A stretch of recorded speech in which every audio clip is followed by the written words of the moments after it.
Ah, it's working. Now we're on? Man. Now we're on. I mean, whew, YouTube has so many technical glitches, it's unbelievable. I don't know. It's hit or miss. Wirecast. You see me, I just texted a comment in there. All right, we're in now. All right, Skimmer Talk today. This is awesome. Oh, did we get the music? History of. Yeah, I think we did. All right. What's up, YouTube? All right, we got it all in now. All right. Late night chats. All right, so if you made it through 2.5 hours of nutrients, controllers, what was it? Alkalinity, calcium and alkalinity, and live rock yesterday. Today, skimmers. And you know why skimmers? Is because I saw a bunch of requests for one on skimmers. So really? like, why not a piece? Yeah. You know, I don't know. There's a lot of history in the skimmers too, and probably the next $1 million idea. Not just one, but I think there's like 2 or 3 of them in here. Some ideas of stuff we want to see in the future. Hold out to the end because there's some stuff that you can make happen if you're so inclined to. Yeah, you know what? People can do this at home. Some of you people are the manufacturer who do it. But you know what? I think a lot of stuff, man, 2025, I want to look back and say all this stuff was done because it will better the hobby for sure. Yeah, it's a pretty easy hit list too. Yeah, you want to make $1 million? That's what it is. I want, you know what the big fun thing will be? Is to look back 2025 and see who it is that made each one of these $1 million. All right, so it's protein skimmers. You're going to hear like my history of protein skimmers since 2004 when I set up my own tank, the background of owning bulk resupply, like all the conversations that go on in the background there, where Randy comes in. Inside information. Yeah, I don't know. We're going to learn a lot about protein skimmers today, as well as what we know today. And it's today, man, is actually one of the biggest things. At 2020, what we really know today is different than I knew like literally a year ago. Huge leaps. And then the future. All right, so let's start. 2004. 2004. Wind your mind all the way back 16 years ago. What did skimmers look like? Okay, I'm starting my own brand new tank. I don't have a sump on this thing, and Red Sea Prism Pro. It's on the shelf. Oh yeah, yeah, that's the one. All right, so but you're gonna go back, man. If you think about in 2004, the way that people talked about protein skimmers, if you came out and said that you didn't have one, or need one, or told somebody they don't need one, shame on you. Blasphemy. Yeah, like how dare you say that my protein skimmer isn't the most essential thing? And to be honest, at the time, man, maybe it was more essential than maybe it is today. But I don't know if they've ever been. Yeah. Like if you don't have one, your tank is gonna crash. Yeah. People thought the life and death of your tank hang on the balance of a skimmer. Yeah, I don't know. That's not what you're gonna see today later on throughout this thing is. I think that's ultimately wrong. It's just one of the tools in the belt. It's a very common tool, and there's good reasons for the fact that it's common, but know why you're using it and decide if you even need one. Yeah. All right, so what it does is it removes fish poop and decaying food from the tank. That's what we know it does. Back in 2004. All right. It also, in that sense, it also reduces reliance on water changes. Because back then, most of the nutrient control was either put less in, do more water changes, get a better skimmer. Yeah, that's all the options that you really had. Yeah, I mean, that was like the lion's share of the conversation that way. Whether or not, and ultimately that proved to not be true, because there was plenty of other things even available, they just weren't being used properly at the time. There was that long historical thinking that those were the 3. All right. And if you didn't have one, well, A, shame on you, and that was like the general community. And 2 is get ready for an algae fest. That was the general fear, like, well, if you don't get one, man, be prepared. Algae's coming your way. I don't know. Yes, it's kind of true, kind of not, but like as you'll learn, nothing is as definitive in reefing. Like there's a couple of things that you need for a saltwater tank. Salt. And water. And water. Yeah, I don't know, like out of that, everything else is optional almost, you know, so you'll see. All right, so Julian's book explained to me how they work in a way that I understood. And I'm a big fan of analogies. And in this book, he describes, have you ever walked by the ocean or a lake and see where the waves crash and you see that mucky foam? Yeah. He's like, what that foam is all of the duck or fish turds or whatever's decaying in the tank, or not in the tank, in the lake or ocean. And when the waves crash on the edge, it turns over. Air water, yeah. Mixes the air-water interface, the protein's attached to the bubble, and it creates that icky dry foam on shore. And it does too. Yeah. That stuff is nasty. Yep. And what the protein skimmer does is create a reliable air-water interaction that will create that foam, and then it causes it to foam up over the edge of the cup where it collects it, and then the fish turds leave your Out tank. of the tank. Plausible. I don't know. It was like, There that's you go. simple, huh? Yeah. All right, sweet. All right, so thank you, Julian Sprung. And so again, I went out and I bought a Red Sea Prism Pro. That was, I don't know if, raise your hand if you know what a Red Sea Prism Pro is. I don't, actually. You don't know? No, I haven't All right, seen so one. you haven't been around long enough, like a newbie. Yeah. All right, so it's like a clear plastic, contraption of a skimmer that hung on the back, and it had like tubes that went over in a little like release tray on the other side. Oh, yeah. And it was like sold at fish stores, and that's where I was shopping. I don't even know like if they were sold. I don't know the internet, like how popular it was at the time, I guess. But so I bought the Prism Pro there, and I'll tell you, it kind of worked. You got foamy poop out? Kind of.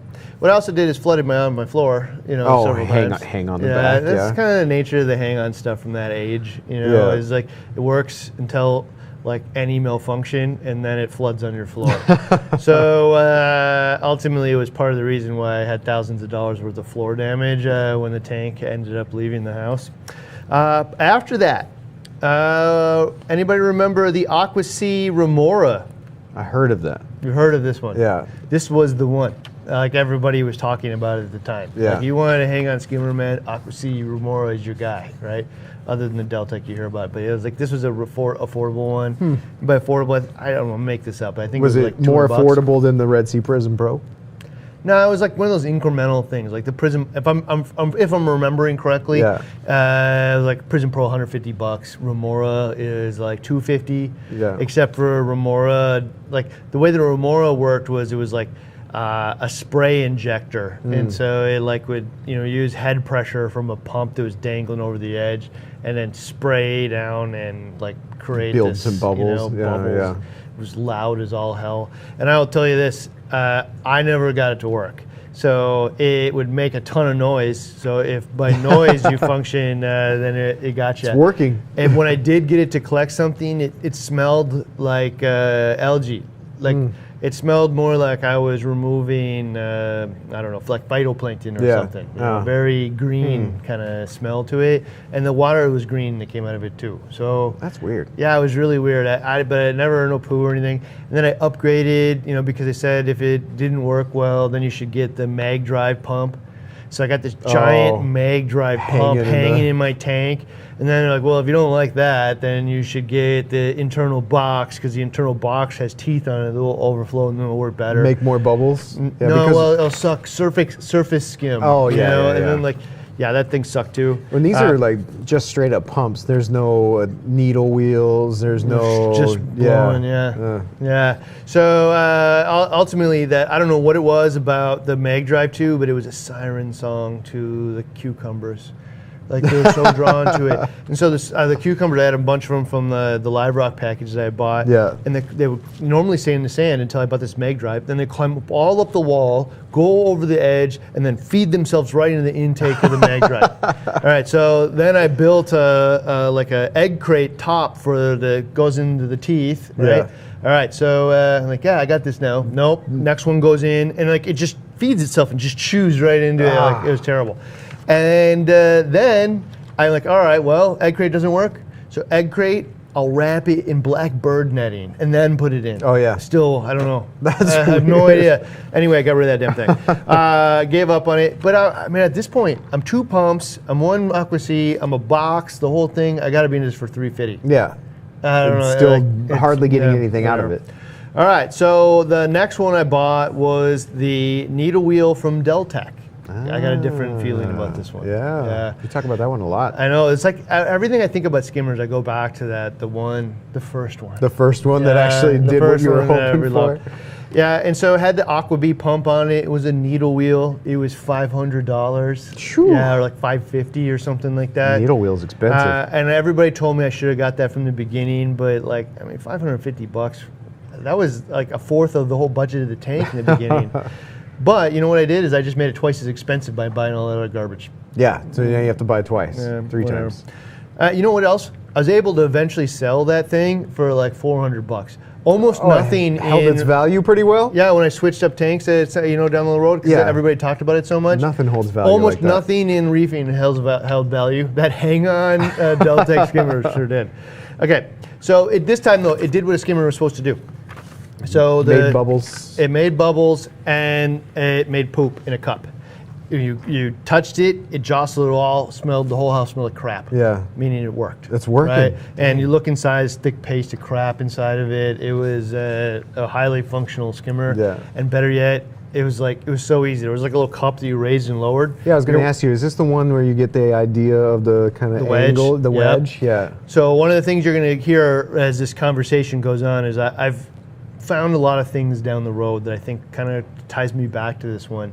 In this case, you weren't like raising and lowering the bubbles and like, using wedge pipes and whatever. It just created the foam, and then you raised and lowered the cup to collect the foam, right? Yeah. So depending on how the foam was collecting, you raise and lower. It was really easy. Yeah, that's like the Reef Octopus HOB 1000 that I had. It was kind of the similar deal. Well, there's the cup. There's actually a story attached to that later on. Also, because it was like a wedge, when you lowered it, it reduced the chamber. So the amount of foam that needed to be created before it would collect any got smaller. So if the thing's only creating a little bit of foam, you can still collect some. Yeah. Right? Doesn't happen in anything else. Nothing else I've ever used has worked that way. So a little ahead of its time, because I think we're going to suggest somebody make something similar down the road here. All right. So, Bubble King at the time, undisputed king. Terrible distribution in the United States. Yeah. Was it this form factor? Mm-hmm. This is one of those things that hasn't changed a tremendous amount. I mean, I don't know exactly what model came out at what time, but they built a quality product and they perfected some of the pumps and stuff along the way, but largely this is a thing that's like the net results of 16 years of perfecting the same thing rather than like stamping new stickers on the front and new gotchas on it. I don't know.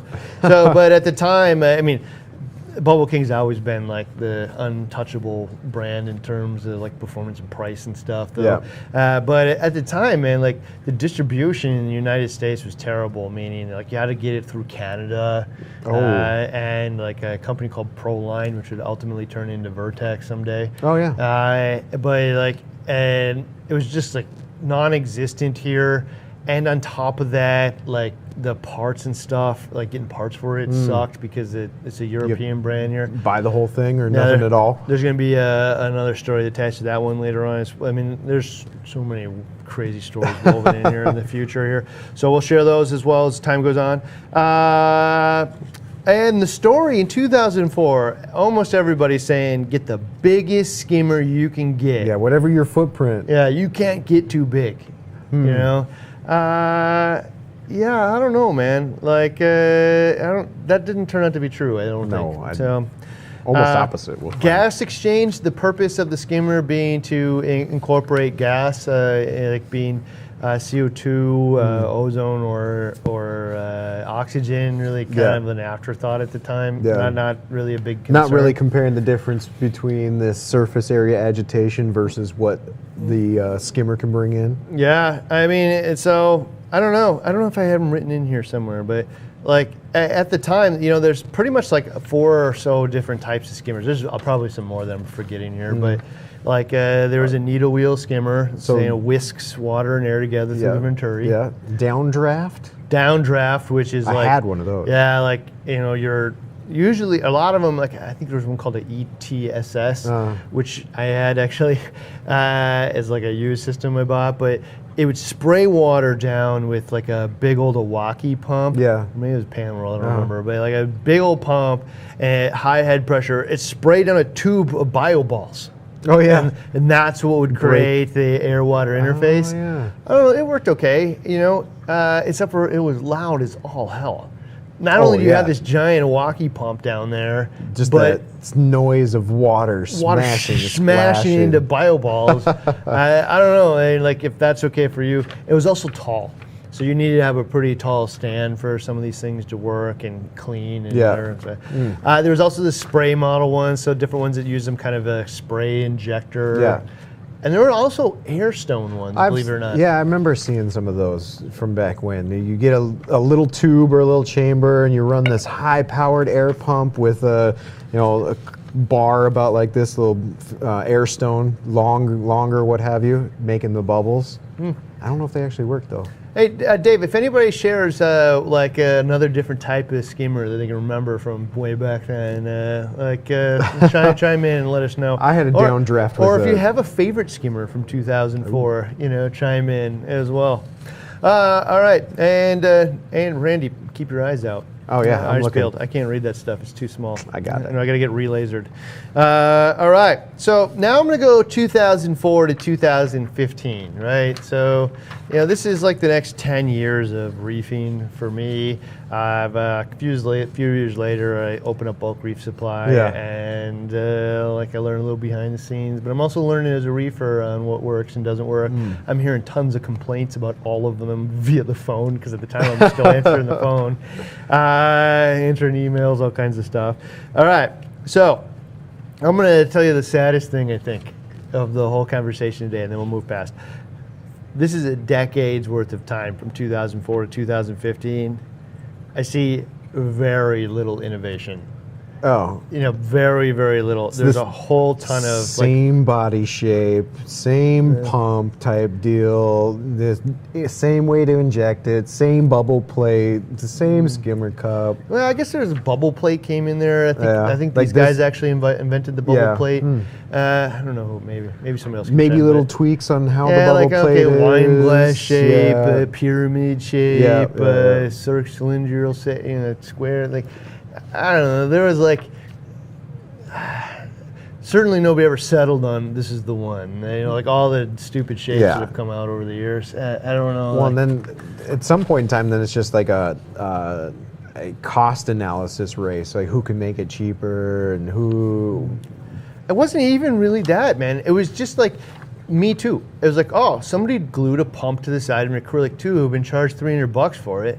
I can do that. I can do that. Yeah, and so there was a lot of that, and so at one point there was like 30 different brands of protein skimmers out there. Still is. If you can go to some people's websites and see 30 different brands of skimmers, and you look at it like, why would I buy that one? What makes that one different than all the other ones? Because I rated it as such to make it fit to your aquarium. There's no good reason. There is no reason. In most cases, it's because I wanted $300. Was why. So I don't know. I say that as a reefer, I just wish there was more innovation between in a decade's time. Didn't really move the needle. Why? And in fact, many things actually went backwards because they found better ways to do it, but they didn't market it very well, and they cost a little bit more. Recirculating skimmers are definitely better. Yeah. They cost a little bit more, but nobody really marketed it very well, so they just went away. Nobody could tell you why you should make the extra investment on a recirculating skimmer.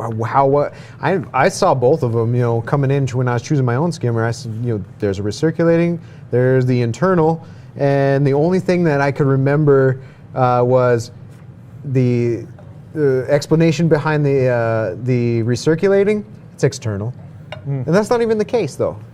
You can use it internally. Yeah, that's the way I would use it most of the time. But it's almost double the cost, and it's something that I just don't have the space for because I'm not going to run it external. They're double the cost because they're built to be external. Yeah. You can make an internal recirculating one, and I'll tell you all the reasons why that's better later. But and you probably already heard them, so we won't harp on it. But I don't know. There's lots of different advancements, and some of them go away. But nobody's really thinking, how do I make this tool? How do I solve the problems that reefers are having with this tool? they're thinking of gimmicks and shapes and like new super cool names for it, and colors. And, I don't know, more air, more horsepower, more better, more I don't know. It's just not materializing anything. All right, so this is actually, man, where I kind of see this is going to be hard to hear too. An area where I start to see that there's minimal R&D in reefing. A lot of copying each other and using customers as beta testers without telling them. You mean in general, not just skimmer related? Yeah, like they glued a skimmer pump and then like to a different shape, and then sell it to people, and then wait to see what those 400 people say. Yeah, it's not that they ran it on 50 tanks at the lab in China and then tried to figure out which one of these shapes performed the best. No, some people were. Yeah, right, and they probably had price tags attached to them because that kind of level of effort isn't free. Right, but like that really isn't happening. So I'm going to tell you now that you know that you've been a beta tester and you didn't know it, don't be mad because the alternative is actually worse. Right? So the reality is, man, it's just reefing. Yeah. You know, this isn't like we're not building cell phones here. Yeah. You know, or whatever. It's like a very small market. So if somebody was going to build a brand new skimmer and then like beta test it internally for 24 months, the cost of doing that means they would never do it to begin with. Right. You know? Yeah, if they were just in so if it was the same standard as your Android phone or whatever it is, it just wouldn't exist at all. Yeah. So like, I don't know. I think as reefers, it's a hobby. You just have to accept that I'm going to buy into the new pyramid. I'm going to buy into the new wine glass shape. I'm going to try it out. I'm going to share with my fellow reefers. It's a hobby. We're going to learn together because the alternative's worse. You'd get zero. If that isn't the case, you're just not going to get anything. Yeah, I don't know. So you can make up your own mind that, but it is real, and I've learned it over the years, and it happens in a lot of different things. So be it. All right, so you can avoid all of that shenanigans, though, if you want, by not buying the thing when it came out. Oh, wait, wait. Brand new skimmer hits the market. I'll wait till next year to see what it's like. Yeah, so now that you're in the know, you can avoid the whole thing and buy it 12 to 24 months after it's come out and after everybody's talked about it and shared their experiences with the universe. Yeah. So now that you know, you can find out and get the benefits of both worlds, I guess. There you go. All right, so the Trailblazers, though, shot in the back. Also find new lands. I don't know, either way. This is the part that is like driving me crazy as a reefer. Yeah. Okay, as a reefer who wants to use these things, and sometimes they work really great for me, and sometimes they don't. Sometimes they produce like nothing, and sometimes they are like, oh my God, man, why is there so much poop coming out here? I can't believe it.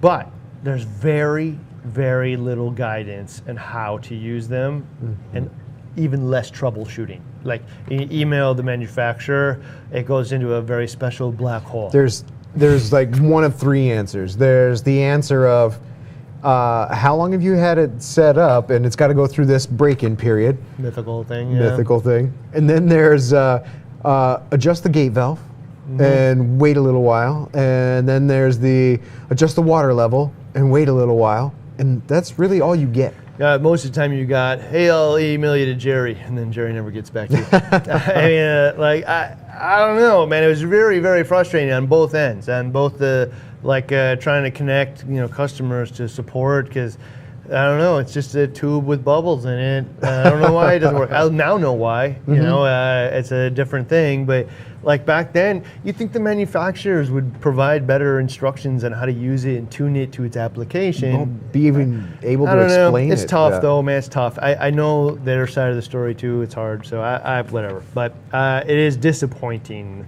and it shouldn't be that way anymore. I'll tell you that much. Octopus Skimmer, hang on. This one's cool. So I got an Octopus Skimmer at in the Mendelsohn years over at the other warehouse. Yeah. And I don't know, it's putting on a lot of foam, but it wasn't collecting anything. You know what I did? Is I made my own little skimmer box that looked like the Deltex. Oh, yeah? And it had a little slot in it, a triangle thing in it. Because and lo and behold, it immediately worked. The Reef Octopus one was like the underside was kind of concave, and then had a hole in the center and tube that went up, and I don't know. I just kind of would fill up with in the tube and then never really boil over. Yeah. It just kind of like would boil it. If I used the little triangle deal, I could shrink the amount of foam that you needed to collect, and I don't know, it just worked all the time. So you change both the amount of foam required and just adjust the collection point to how much it worked. I don't know, worked way better than the other one. So, and I actually called up, I don't know why it never happened, man, but I called up David at CoralView and like, hey man, I tried this thing, it worked out really. He's like, send me the diagrams. Yeah. And then neither one of us probably followed through on it. I don't know. But anyway, so early on, recirculating skimmers exist, often with the Cedra pump. So this was a Cedra pump, probably beyond most of you guys that I wasn't around.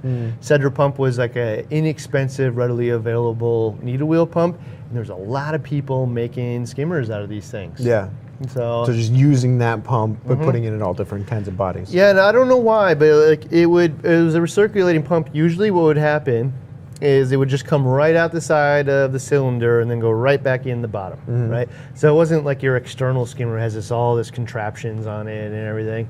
And then it would just have like a little port in the bottom to feed it from a maxi jet or something like that. And there was, and like many of them had like, 3 pumps, and the Deltax had a similar thing with the Aqua Bees. Like almost all their most popular skimmers were all the recirculating skimmers, and it would just pull out of here and pump dump back in the bottom, or vice versa. And so, I don't know. Like the recirculating model. So for those of you who haven't heard the whole thing, I'll just give you the 30-second rundown of it. Basically, the recirculating model, what it will do is you get to use the whole body, because you're going to pull water out of it. You're going to spray the foam in the bottom, so it goes through the whole thing, rather than like when you got those pumps inside and you're only using the top portion of this big giant tube. Also, because it's not fighting head pressure from the sump, there's no head pressure, you're getting way more air, and you're getting, it's just like the whole thing is just filled up with air. Yeah, mass amounts of bubbles. Yeah, way more than like especially back then, the needle wheel skimmers aren't what they were today, so this is a big benefit. And you're controlling contact time and dwell time by using the feed pump. Yeah, so turn the feed pump up, down, what have you. They work in any water height. That's a big one. Yeah, like that was a big one that I think I saw on like Mr. Saltwater's video one time. He was talking about a high door, skimmer. This was many years ago, and he said in there is like, one of the reasons I like it is because you can put it in any depth water. I'm like, huh. Yeah, that makes sense now. That makes total sense. One of the number one issues with internals just on their own. Internals, is like everybody's got a different water level, and they just don't even know that that's a problem. So anyway, so early on, the recirculating skimmers exist often with a Cedra pump, and there are a ton of home-based skimmer builders. There's so many. I know there was 2 in Minneapolis here that were really popular with the club. One of them was Spaz, who made volcano skimmers. He was like constantly trying to repurpose the Dart needle wheel pump. He's like machining out his own carbon fiber needle wheels and stuff. He's the guy that made all this stuff. Actually machined out all of the caps and stuff for MJ mods, for those of you who remember that whole project. So I don't know, there's tons of stuff. And this one is probably one of the more interesting things of the day. Does anybody out there remember Euro Reef? Do you remember Euro Reef? Still before your time? Yeah. Okay, so Euro Reef is like a needle wheel skimmer that all of you should know about really well, but don't. At the time, super popular. It was Euro Reef and then everyone else. No big deal. How does somebody mess that up? Because unheard of now too. I don't know. Where are they? I've heard some different rumors about the whole thing because they were so popular. I don't know. The number one thing I heard was that, I didn't catch this as a consumer at the time, but like they tried to use a new business model, and they're like, screw all the retailers. We're gonna sell this stuff direct. I'm tired of working with fish stores or something. I think Patrick Jewell here called out this before you even got to it. Who remembers Euroreef? Kind of like Deltec like. Oh, then there was a knockoff one, ASM. The ASM. Yep, yeah, there it is.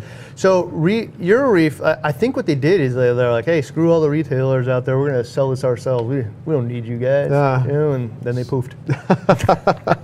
It's kind of like, I don't know, like you can make the best thing out there, but if nobody's talking about it. Yeah, you just not exist anymore. I don't know the exact details, but externally as a reefer at the time, I'm going to tell you, that thing should still today. It should be like Octopus, like everywhere you go. King. It should be the biggest, but it isn't. It's gone. Deltec was always also, and it's funny because what was that comment on there? He also mentioned Deltec. Yeah, he says it's gone now. He said Euroreef was like Deltec. Okay, Deltec was always on the verge of being dominant, but could also never figure out U.S. distribution, parts, warranty. And there was too many damn hands in the pot. So like I don't know the full details of it, but like D&D wanted money, Deltec wanted money, the like U.S. importer wanted money, and like, I mean, you've added like 3 layers of increased price so many times or compounding that it's just like not relevant anymore. Yeah. Greg Carroll says Euroreef changed to Reef Dynamics. Does Reef Dynamics exist? Because it should be as big as I remember actually Greg telling me a little bit about the story before. It should be huge. I don't know what Reef Dynamics does these days. Kudos to you guys though. You led the field, man. I wish we were here selling this stuff today. Yeah. I don't know. Anyway, yeah, I don't know. I was, I had the love affair with Deltec. So as later on in years, like as a BRS owner, like, how do we get Deltec in? How do we get Deltec in? And they could never figure it out. Still not. I don't know. It's just always this distribution nightmare. And then they would call me like every year, tell me, yeah, we're ready. And I'm like, all right, so what does warranty look like, man? Like, so somebody calls up, their needle wheel exploded because a snail got it or whatever. Well, that's kind of a pain point still. And like, call me when that's fixed because I don't want to sell that. And then nothing. Yeah, and then like at points I'm like, hey man, I'll stock all of the stuff. Give me all the needle wheels. And we'll stock all the replacement parts. I don't know, man. It was a giant cluster F, and like it just never. I don't know, man. That one is another one. Deltec still exists. Could have been, one of the most dominant players, but just probably maybe is in Europe. I don't know, but here just never really got off the ground, or all the way to where it should be anyway. Now, Reef Octopus Classic. This is actually one of my favorite skimmers. You know why? It was one of my firsts. It's one of the cheapest things out there. You know why it's one of my favorites? It works. Works every time. Plug it in the wall. Thing turns on. And as a reefer, you gotta like that, right? Yeah. As a person who's manning the phones, you gotta like that because nobody ever called. Yeah, you don't have to call about it. Nobody's ever calling why my Reef Octopus Classic doesn't work. Right? Yeah. And later on, and what's funny is I'm learning more about skimmers. And like, when you look at it, and you look at it like the new wave of, like next to the new wave of skimmers, and the new wave of skimmers got more air, more better, liters per hour, blah, blah, blah. Yeah, it's constantly. just like, milky foam from the top, and then you look over at the Classic, and it's just like kind of this like thin gray wisp of bubbles that like is very not impressive and next to this other thing next to it. But plug it in and it produces. It works. Yeah. Mine always worked. So we definitely would tell you, we'll learn later, more air is not better. Those were fun tests. Less air actually it is brainless. So if you can add air in the right environment with the right organics and the right like fuel to air ratio, and it will do even better. But if you just throw air at it and there's no organics, it doesn't work. It's not working for you. Yeah, so I don't know. Octopus Classic, still to this day, I would say, a very inexpensive skimmer. Plug it in the wall and it just works. Yes. It won't work the best out of everything out there, but you will not be frustrated with this thing. Within reason anyway. All right. Super Series Octopus. SROs. Yeah. Okay, Super Reef Octopus. This is one of those ones I actually had in my house back like with the 10 series of how to start a saltwater aquarium. Put that thing in there. Were these still Aquatrans pumps in them? No, they're the the super Their own- that clear head on it. Oh, yeah. I can't remember the name Gosh, of I it. forget. Yeah. Somebody will tell us. Okay, so yeah, Super Series the Super Reef skimmers Octopuses. with the clear head on it. Somebody tell me the name of it. Yeah. Anyway, so we had that thing, and what I found is it puts out way, way, way more air, right? And sometimes, man, it performs so much better than the classic. And But sometimes it doesn't do anything. it has something to do with my specific system, though. How much organics is in there? But even my Fuel. system at specific times. Oh, yeah. You know what? And I wouldn't know until much later why that is. It performs way better, and then it also doesn't do anything. We'll find out later on. You know why that is now. All right, and so let's see here. Here we go. Vertex. Vertex has the finish of Bubble King. So Vertex comes out with these Omega series skimmers. So you said originally Vertex was distributing Bubble Kings, and then had skimmer lines like the Bubble King. Well, so I think early on, Vertex or Proline had made a Vertex skimmer that was like with a Cedra pump and like really cheap. Yeah. And then he started working with the guys because he was distributing for the guys over at Bubble King. He's like, "Hey man, make me Bubble Blaster pump. Bubble sorry. Blaster There pumps." you go. I remember now. There you go. Yep. Okay. And so then they started working together, and so they started making the skimmers for Vertex, but they were like alphas and omegas and that kind of stuff. I gotta tell you though, like I don't know, which side of the pond you want to believe, but ultimately they didn't like each other in the end. So somebody's ripping off somebody some way. I'm not gonna bother trying to figure out what it was. But they split ways. Yeah, they split ways. But what Vertex did was take that same, finish level, bring it over to China. It was actually cool. I went and saw their factory at one point in time. Oh, yeah. But yeah, they brought that finish level to China, and so it brought the price way down. I would later note that there's a difference between looking the same and being the same. And sometimes a giant chasm. But yeah, I don't know. You'll see that there as they do that. But I got to tell you, this is one of the things when you see that Vertex skimmer. It's German engineering trying to push it to its max. It's, I mean, it looks like milk from top to bottom. There's so many bubbles, Yet, rarely Still produces not anything. producing. It I just think- kind of like, makes this boiling pot on the I had top. lots of calls about that. About some of the, like the 120. clearly working. Yeah. Why isn't it producing any foam? It's clearly it's mixing things all up. Why am I not collecting anything? And that was a hard question to answer. And in the time, none of the manufacturers are giving any guidance on this. Nah.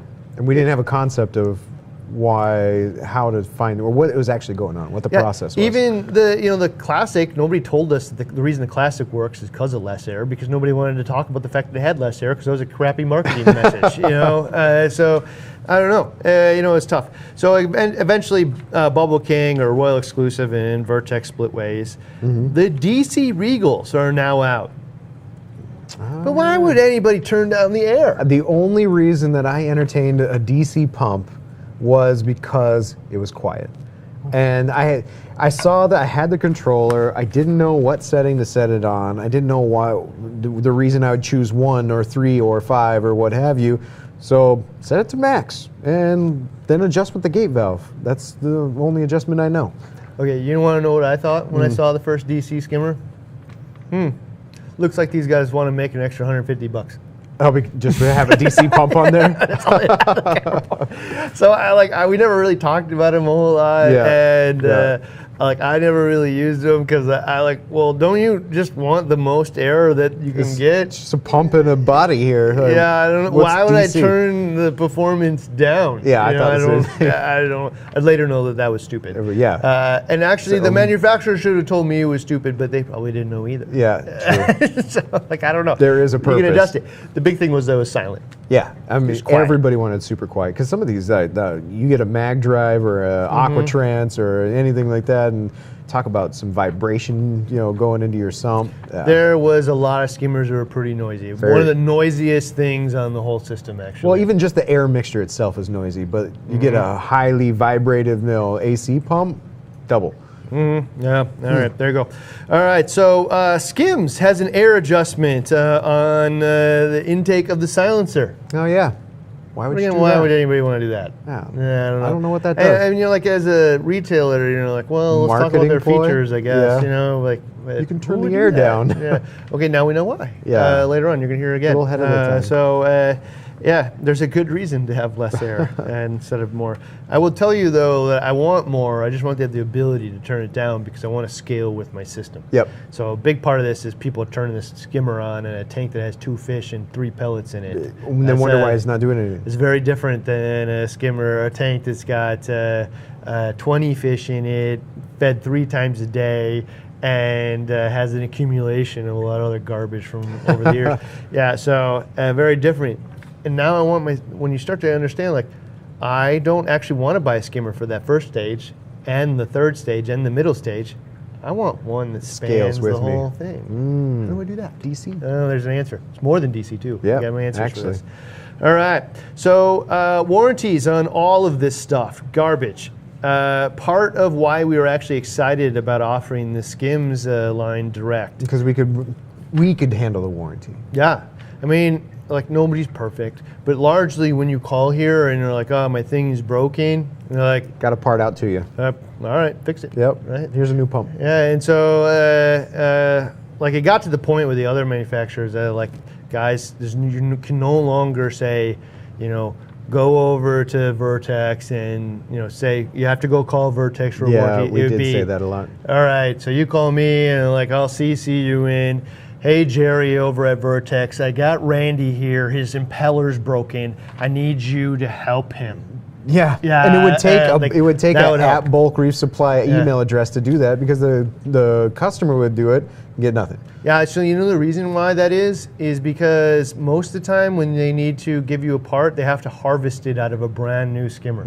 And I tell you that because I also know that here, the mountain of harvested Skims bodies, like there's pallets. I feel like this sad land of was Skims a graveyard. back there. Yeah. Okay, so not to bash on them too hard, but there was, if you ever seen the combine in the farm field that's pouring grain out into a truck, because there was pallets of Skims bodies out there, one of the guys here had photoshopped a whole bunch of Skims bodies getting farmed out of that truck. Because that's what we had to do. Yeah, you call up here, like I'm not going to say, well, we're going to order a part from Singapore. It'll be here in 3 months for a skimmer you want to use today. Nope. Go take a $400 skimmer, open it, take the one part out, and make it garbage. Well, and that's what led to us stocking a whole bunch of extra parts. Eventually we ended up stocking parts. Now I go back there and I'm screwed because there's 600 different parts and Skims goes out of business here in a second, as far as I know anyway. What are you gonna do with all these parts now? I don't know. But that was actually one of the things I was most excited about is that I knew now when somebody calls up here and says, I broke my needle wheel, I broke my skimmer cup, I broke whatever, the answer can be, I gotcha. Yeah. Oh, what a refreshing thing. Yeah, isn't that? I got a part for you. Anyway, warranty of all of them suck. Later recirculating skimmers now are considered external only for some really sad, pathetic reason. So weird. Now that I understand it, after doing all these investigative tests, I would have got, if somebody would have explained it to me the way it worked and why I would want this one over that one, I would have easily spent the extra $200 or $100. Yeah, I mean, it isn't. I don't know. It's so sad. Even internally here, like it's in still, all of our little customer service learning sessions and stuff we do, so who here thinks of an external as recirculating? Everybody. Like, all right, time to unlearn that. And even at the end, it's like, yeah, but Jerry told me it was external. Doesn't have to be external. By the way, internally here, everybody's name is Jerry. Okay, so they're poorly marketed, the recirculating skimmer, and so the options dwindle. And now what you have is there's still external one or recirculating, but they're built for external. And like 4. And they're way more expensive because there's so much like redundant excess parts for like being built like you're gonna plumb in. Yeah. I don't know, like sad. All right, space-saving pumps become number one. Like, guess Interesting, why? because they're smaller footprint, but nobody understands like what the pump inside the body is actually doing for your skimmer performance. Yeah, I guess you could see it on this one actually. Yeah. So, space-saving skimmer, obviously because you want to save space, right? And so what they do is they put this pump inside the skimmer, right? And yeah, now you saved a bunch of space, and that's why they're number one. And sometimes they're like a little cheaper that way too. But the part that you don't understand is this guy right here, when it goes in the bottom, Where it is. right where it is, the bubble plate's an inch off the top. Yeah. This whole thing becomes the reaction chamber. The whole thing, right? If I put this pump inside, half of it is now the reaction chamber, and like it really doesn't have the same kind of like flow dynamics. Yeah. Like by the time it's hit the top here, it's really kind of the turbulence has kind of solved itself. Right. It's a very different thing. It does save on space, and so maybe it will always be number one. But very few people have identified that it's actually not better that way. Yeah. And also, to clean it sucks.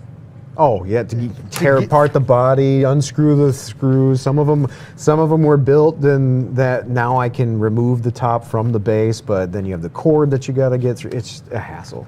Yeah. So this pump externally, I pull it off, I go clean it. I'm done. Yeah. Smush it back on. You know, like, I don't know. So just know that with the Space savers. the space saving, You're saving that space. what you're doing, you're saving space, but you're cutting the dwell and contact time in half, and you're making maintenance way harder. So just know that when you're doing it. And let's see here. Inverted skimmer pumps. Why would anybody want to do that? Well, so now I can bridge the gap where instead of my skimmer pump pumping straight out of the, it's got the body width and it's pumping straight out in air.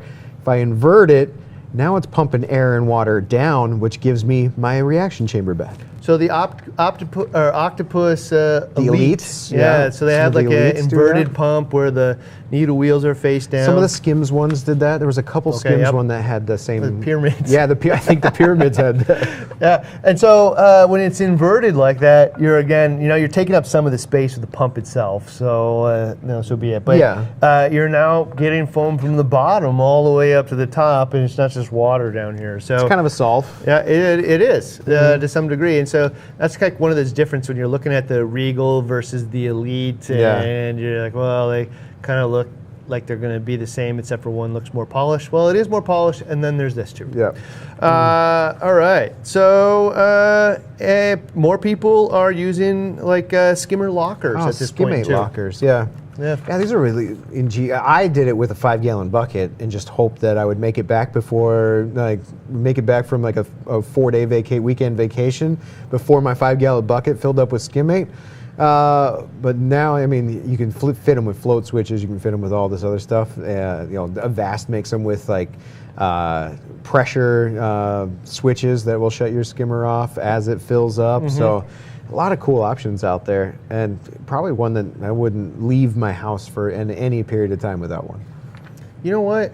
Like I was just thinking that, like, I'm not sure where I'll put it at home, but one of the cool things about this guy, it's very similar when I have a home, is this part comes out. That's a great feature. So if I was cleaning it, or if I just letting it drain, I don't even really need to clean the skimmer cup Just anymore. take that out and clean that. I didn't really think about it that way until just now.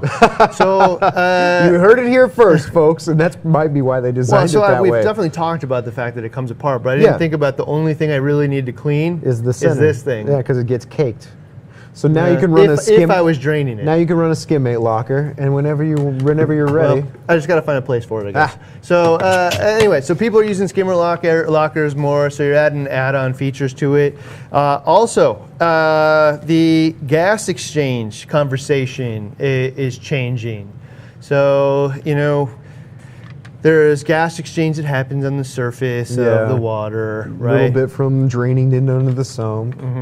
But this thing is whisking air And like some people are thinking of gas exchange as like a bubble air stone. Yeah. There's so little gas exchange happening around From an that little stream air of stone. bubbles. Yeah. You know, like depending in the state that it's in, brand new, maybe some. But in relation to that little stream of bubbles versus this thing constantly sucking it in and whisking it together. Full bubbles. Yeah. Totally different thing. And even against the surface. So the skimmer, it's like that whole conversation about carbon, like a tablespoon of carbon has a surface area of like a football field once you get in the microscopic element of it. Right. This thing is probably the same thing. Like I have a surface area of my tank is 2x4. The surface area of all these bubbles in there is probably like 8,000 by 100 billion. Yeah. You know, like it's very, very big. So most of the gas exchange actually happening there. So there's 3 ways to think about that. One is this is a way to get oxygen into the tank, right? Well, yeah. Not by way of scrubber.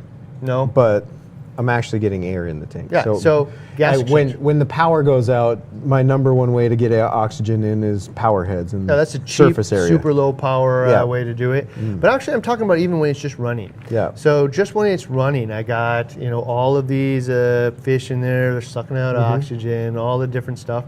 And so while that's happening, nobody really knows whether or not a tank is oxygen depleted at any time. So, but this is just a way to promote gas exchange, get rid of excess CO2 in the tank, which is the second one. Make sure there's enough oxygen, and also gas exchange is somewhat ozone as well. So most of these things are designed to be able to inject ozone as well.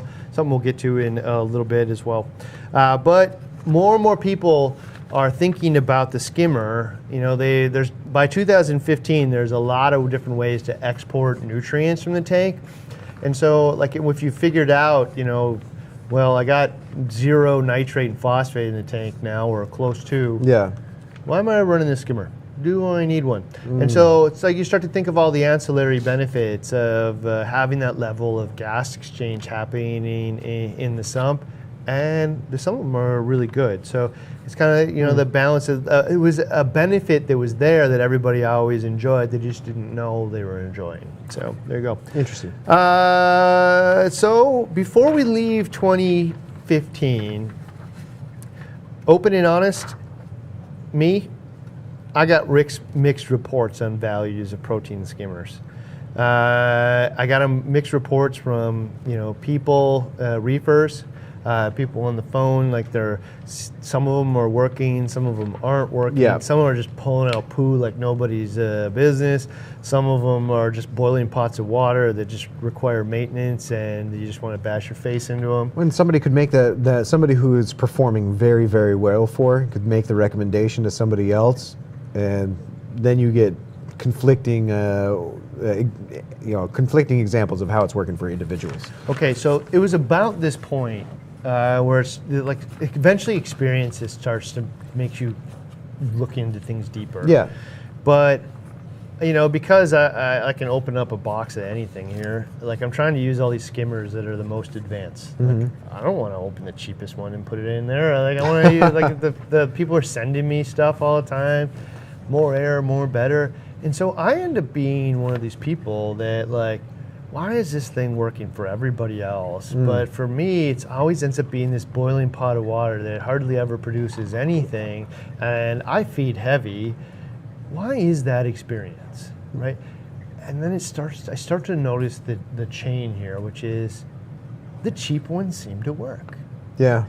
Yeah. Why is it the cheap ones seem to work? And then I started to develop this theory over time about air that you're going to hear a little bit later here. But end of 2015, everybody loves skimmer. It's blasphemy to say that you shouldn't have one on it. I'm not comfortable saying that out loud. Yeah. I've bridged the gap and mentioned you don't need them now. There's just an optional piece of equipment. It does this, especially if it works this way. But man, I'm just not happy with the performance of mine. All right. So I don't know. About 2015, raise your hand if you have a skimmer that you don't like the performance with, or if at any point in time, if anybody can share out skimmer that you're like, hey man, I love it, or a skimmer that like didn't work for you and you were unhappy with, and share with the community here, because I think a lot of people would like to know. All right. Here we sit today. It's 2020 today, and what do we know about skimmers today? What should you look for? What should I look for? You know, how's the marketplace changed? Have you watched our investigates? Yeah, that's definitely part of it. So the first thing is Vertex dies. I think they're chasing that controller dragon is what happened to them, not the skimmer dragon. Yeah. Along with it, Semantic dies, which I don't know if everybody is a parent, but Semantic was their cheap version of... Yeah, the Somatic. Somatic, yes. And it actually worked. Yeah, it worked, and it was like actually less air. Little CJ pump on them. Mm-hmm. Yeah, and I don't know, man, but from the beginning, like, I don't know why you're building this thing. Nobody's gonna ever want to buy your Vertex thing again. And like, no, it's a good brand. All right, well, like he always wanted to be he wanted to span the whole thing, and like this is one of the things I tell people all the time. You can be Toyota and Lexus at the same time. You can bridge those gaps, like a very similar product, more plush, all that kind of stuff. But you cannot be Toyota and Ferrari. You just can't, man. Nobody's brand message spans Ferrari down to Chevette. Yeah, you know, when they find out that you're connected, those two brands are connected. No, I mean sometimes, especially if you have a wide enough offering, you've bought up everything in known demand. But like even internally, when I always ask, the vendors when they bring stuff out, like, why does this exist?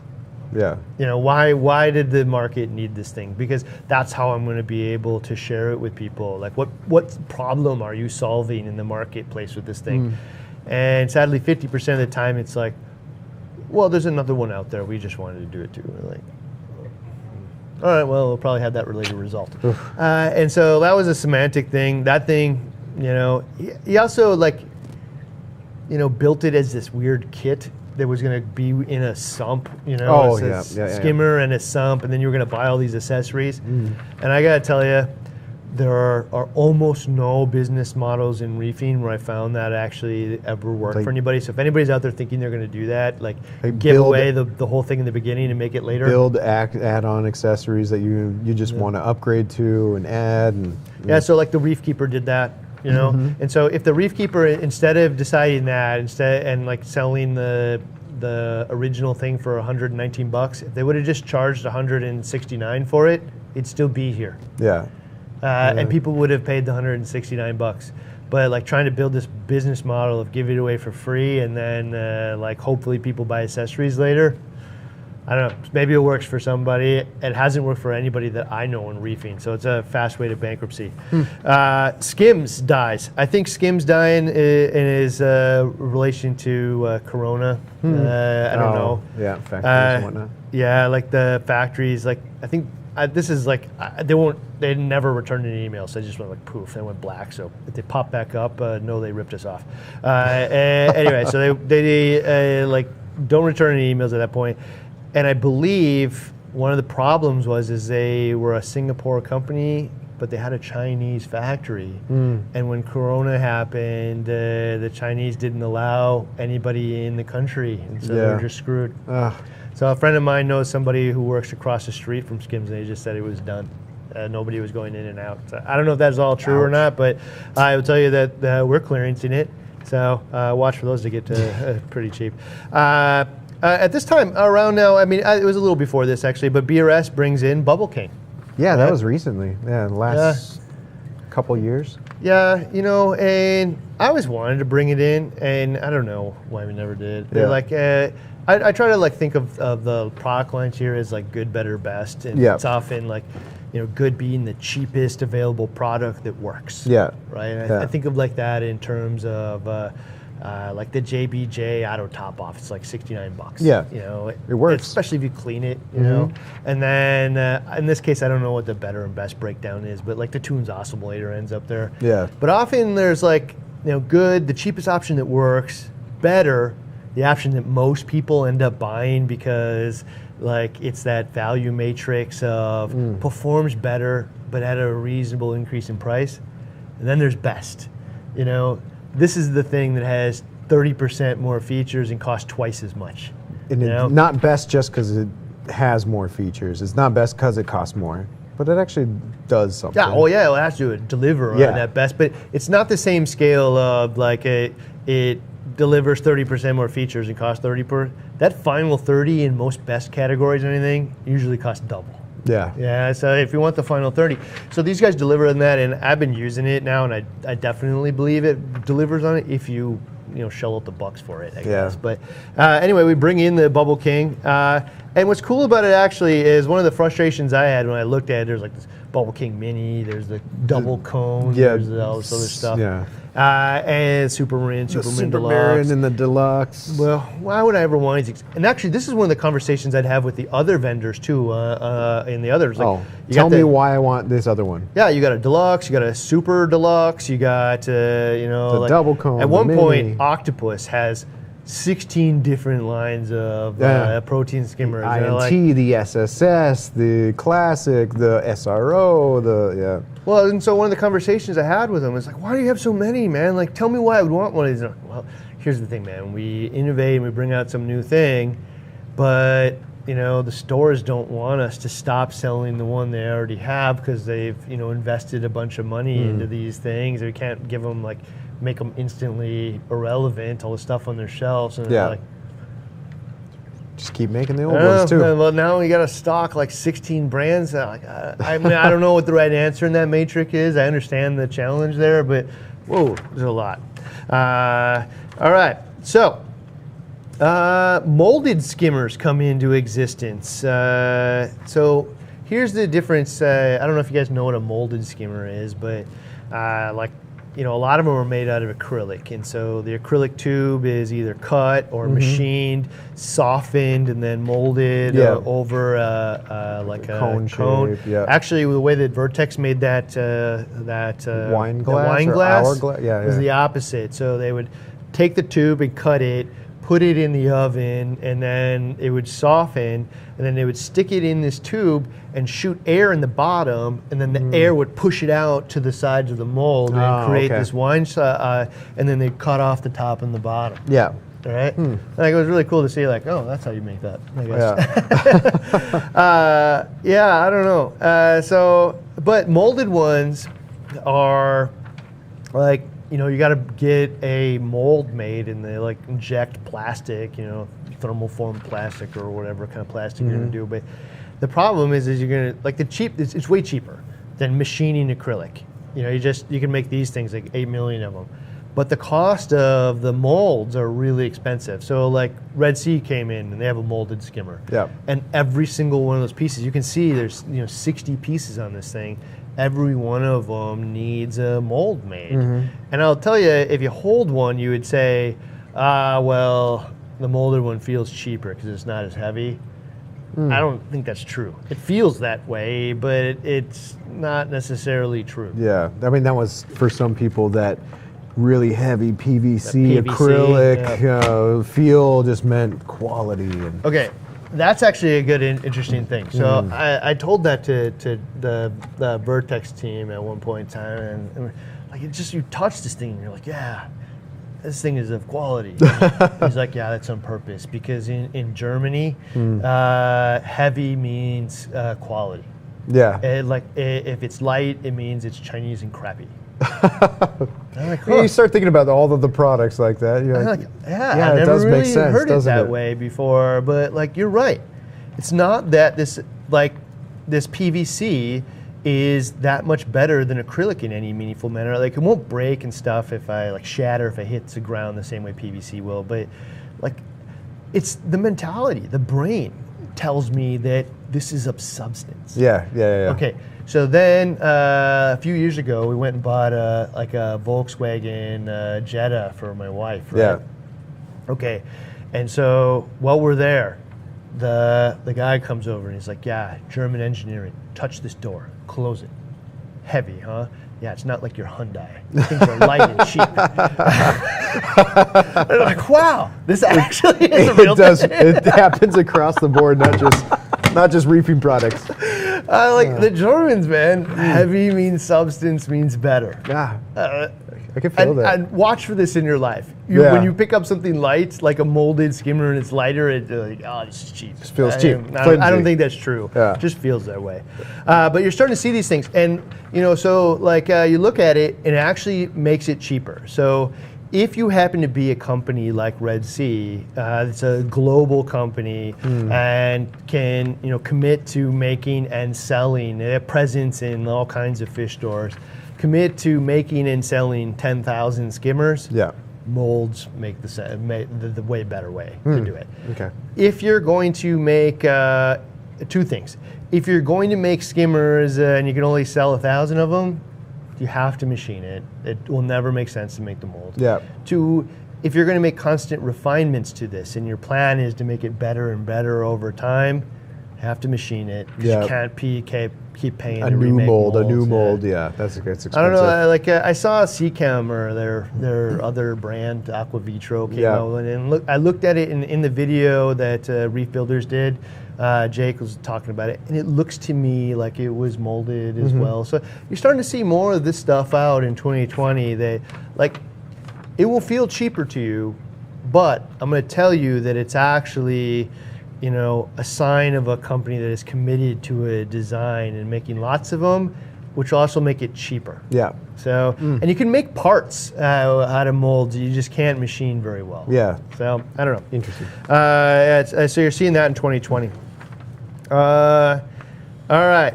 So here's the BRSTV Investigate stuff. Yes. We find out that first thing, I mean, you guys all knew this, but Okay. water level matters. Yeah.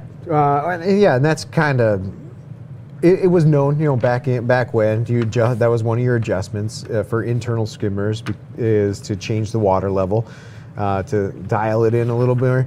But now we're starting to learn what happens at 11 inches, 10 inches, 9 inches, 8 inches, 7 inches, 6 inches, 5. And we start to build an idea about the dynamics of what's happening here, head pressure and all this other stuff. Yeah, so basically with water level, you're dealing with the head pressure the pump has to fight against to get the foam and water up the skimmer. Yeah, it's trying to do two jobs. It's trying to draw water in, and it's trying to push water out. So it's fighting a couple different... So what we found, especially on the smaller skimmers that have smaller pumps on them, a difference of a couple of inches could be the difference between 800 liters an hour and 160. Yeah, massive 2 inches, change man. in air draw. Yeah, because 2 inches down, it needs to push water 2 inches higher, and it's a small pump, and I was already struggling, and you just hit its point of no return. Yeah, so it's trying to draw that balance between water and air. So if I have less water that I have to push, less head pressure, that means I can use more or draw more air.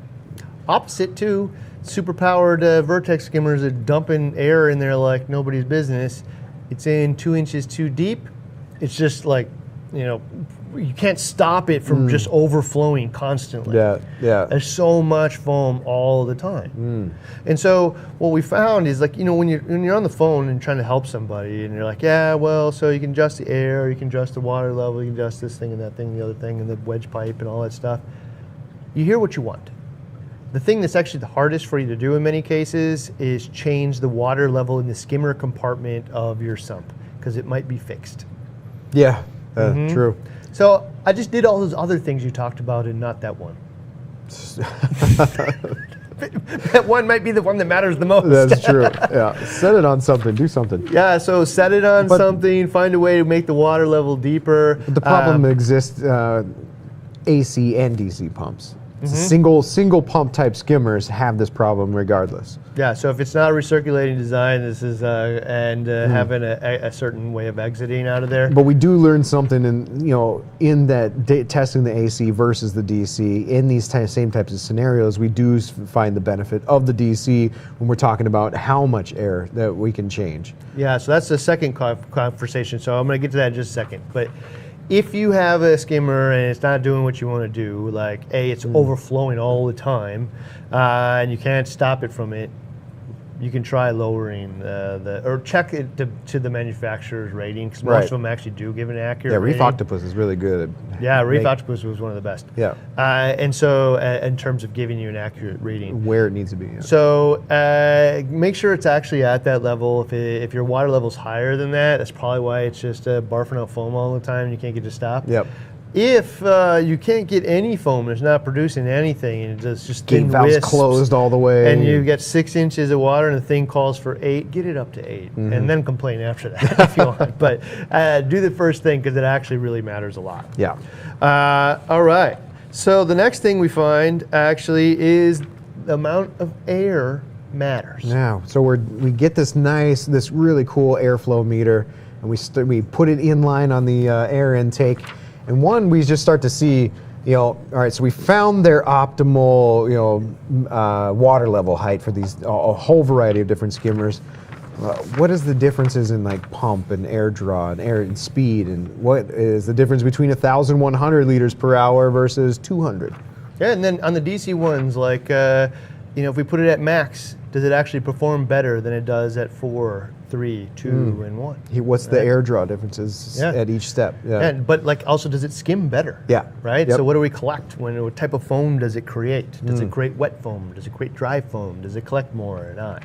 So, what we, one of the cool things we found, it's hard to tell, like exactly how, because wet or dry is a big question. Which one has more organics? One of the cool things we found was that jug that you did. Oh yeah, collecting. So we learned a little bit deeper of what wet and dry actually mean, because for the longest time the conversation about what's wetter and drier is, do you crank your gate valve more or do you crank it back less? Which doesn't make wetter or drier. It just changes the height at which it produces. So you're collecting more water or you're collecting more fish bubbles. The fundamentals of the foam hasn't changed. You just change the height at which it collects. So we learned then that drier is like less air, smaller bubbles, more, and then wet foam or wet skimming is large bubbles, lots of surface area, kind of boiling out, full of water. Yeah, and so I will say that changing that pipe and the water level in there may artificially create dry foam. Because you're lifting up the water level, which increases the head pressure, which means it's decreasing the amount of air going in there. The more less air you get, the drier the bubble is. So then we play around with this wetter or drier, and we collect days worth of skimmate from the 750 XXL at dry, at wet, at these different things, and then put them in, or saturate them, I guess, turn them into a gallon solution. One with what we thought was dry, heavy, thick, what the organics was there. Middle of the way, so at speed 1, speed 2, and speed 5 on the pump. And you can actually see in the jugs visually, when you hold it up to the light, there's more organics in this one, there's less organics in this one. So that's the moral of the story. If you want to decide for yourself, wet or dry, or tuning which one produces best for you, collect a gallon of skimmate in a clear jug, and then change your settings, collect another gallon of jug, hold it up to the window, and the dark one wins. There you go. The dark one has the most organics in it. There you go. So that's what you want to know. But what we really found out, and this is, if you watch other stuff, share with me, because I got a lot more to come here, but this is the biggest revelation of the whole thing. And I always like to tie it back to the bubble wand, because it's something that we all have done in our lifetimes. It just makes sense. So when you blow bubbles in your skimmer, out of your mouth, whatever you're going to do it with, when you blow bubbles, it's a mixture of two things.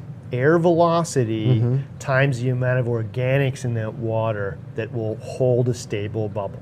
Right. So imagine you go buy some bubbles for your kid or yourself. I like bubbles. And you pull it out and you blow through it, right? So generally speaking, you can just blow whatever speed you want and the bubbles come out. But if I blew really fast, they'd just pop right away. Yeah. That little film in there just pop. Yeah. Now imagine I take that same bubble solution, so let's pretend that was like a normal tanks versus organics. Right. Now I take this same solution and now I dilute it by 70% with water. Yeah, there's bubbles making solution in there, but a lot of water. Yeah, now I just blow up and the thing will pop immediately. And burst right away. Unless you're blowing really, really light. So careful. I'm just barely blowing through it. You might get a Paying bubble. really close attention and then let it close up. Yeah. It's a lot harder, right? There's less bubble making solution. Okay, and so here's the thing. In your tank, fish turds and decaying food are the soap. Yep. They're the organics Yep. that allow the thing to form a stable bubble. And so when I'm pumping 600 liters an hour air through the skimmer neck, or through this into the skimmer, it has to leave somewhere. And the only way that thing leaves is right out of this skimmer neck right here. And so at 600 liters an hour, it's like I'm walking up to this thing and just blowing as hard as I possibly can. Yeah. Right? That means that needs to be one soapy stick. You Yeah. know? Yeah, there better be a lot of organics in there to be able to collect something out of that. Okay. But if I turn the air way down to like 150, That's I'm blowing it's like really I light. walked up to it and blew it. It's coming out of there so slow and just barely. I can create a stable, dry foam head. I don't need as and many organics. We even talk lighter. Yeah, you know? see how light that is? And then just to make up for it, you just raise the water level and collect it differently. Yeah, and so you just now that I've created the type of foam I want, I will To raise match it up. my organics. Okay, so now let's wind it all the way back to Octopus Classic. Has just a thin wisp of foam in there. The Yeah. new ones have more, but the old ones, there's just like this thin wisp of foam in there, but always collecting. It worked It's for a lot 'cause more people. I was just barely blowing through this Yeah, thing. yeah. And even if you dumped in more soap, still worked. Like Still worked. 200, Now, 300 it liters wouldn't per hour. work like the maximum, because if you take my normal bubble solution and you give me double the bubbles in it, man, I can blow some pretty awesome bubbles now. Yeah, there's a bunch of crap coming these out things of are there. gonna last. They're gonna like land in your backyard from here. So like a totally different thing. And so what this is a bubble creation machine. There you go. It requires air and fuel to create the desired effect. Yeah, Right? yeah. And so now the difference here, if you kind of walk it back, is, well, Randy's dumping in, he's got 4 fish and he's dumping 4 pellets in a day because he's super stingy. He watched our videos from 2015 and said, starve your fish. And then here's me dumping in food like crazy. Bunch of big waste producing fish. Yeah, now I can have a different type of experience with it. But this is the one thing. So you're wondering where you're at in this? Right. If the thing is creating just a boiling pot of constantly bubbling or bursting bubbles, It won't go up the neck. it isn't because the skimmer sucks. It's because you're putting too much air in it for the amount of organics that's in it. End Yep. of story. There you go. You're blowing too We learned hard this. for the bubble solution you got. 2020. This should make it into everyone's Take that little clip. like this should make it into everyone's repertoire of how to tune a skimmer, as you can change the air. How much bubble solution do you have in your reef tank? So this is why DC works so well, because I can change it so easy. I got step 1, 2, 3, Yeah, 4, 5, yeah. in So- some cases more. Yeah, and that's where, like, now we start to realize the value of a DC pump and the different stages that I can change it. Now I realize why I bought a DC in the first place, because it was silent. Now you just told me that I have an adjustable tool and my skimmer doesn't suck. I'm just using it wrong. Okay, so now that kind of fits into the good, better, best thing. Yeah. Like now I know what I'm getting, man, for my money when I buy. I know these how to things. use it. Either good or better. Yeah. Or best, better or best. I will tell you also though, the AC ones. I think AC, because there's so many DC pumps out there, AC is going to start to dry up over the years because, like, I don't know, you're just not going to want Yeah. it as much. But one of the things you're going to find is like when you do this, what happens is when I go down in speed, it will suck in less air and water less together. water. Yeah. So the other thing happens, like you can adjust the air down. Like the old Skims had the little knobby on the Yeah, top, and some of the other I think AC Somatic pumps had one has too. the ability to turn down the air. Red Sea had them. It has the opposite effect, actually. So basically, that pump is spinning around and the Venturi's sucking in air. If I turn the air down, it'll Sucks suck in in less more air. water. It'll suck in more water. Yep. So instead, like this, going air and water going down together, water skyrockets, air goes down. So not as good of a solution, but you know, if you have an AC skimmer that's bubbling like crazy, rather than go out and buy a new one, at minimum try buying a valve of some kind on the to tune airline. down the air. Yeah. One of the options we often talk about is it's a 3/8 inch Murloc stem by push connect adapter, and then the ball valve that goes with it. Yep. So it's just like a little barb. You can clip the line right here. A little barb slides in there, and the stem part slides into the Murloc ball valve. And now you can adjust the air. Easy peasy. For 10 Give it a bucks, try. Yeah, for 10 bucks, At just least try give it it a before try. you buy something new. Or you can not think about that whole concept of air and water and water and air. And if I do this, it changes the water. If I change the water, it changes the air. You can go recirculating. All right, so I have a video on tuning your skimmer out there. Yeah. So you should go watch that thing if you're interested in this. If you're having problems with your skimmer, because it hits on all of these things in a real short format and really brings it home. All right. So what we're also finding is neck size matters. Yeah. All right. All right. Man, I love the fact this turned out. Thank you for putting this out here, because it turned out to be the perfect apparatus for this whole thing. All right. So how much foam do I need to produce before it collects anything? Quite a bit. This much. That much. This much. All right. So neck size matters a lot. So like basically I only create so much foam before it'll foam over the edge. And I can, kind of, fake that by bringing the water level up. But when I bring the water level up, I'm also adding head pressure, changing the dynamics. And then also when it's way up here, all of a sudden, it overflows really easy if anything goes wrong. If I get influx of organics all of a sudden and I have it way up here, it's over. Yeah. It spills over. Okay, so what you'll look at is with the, the eShops level of skimmers, some of those have less air, but they also have a smaller neck. Yeah, the neck is, even smaller. Yeah. And so you only have to create probably this much around and this high foam before it starts collecting something.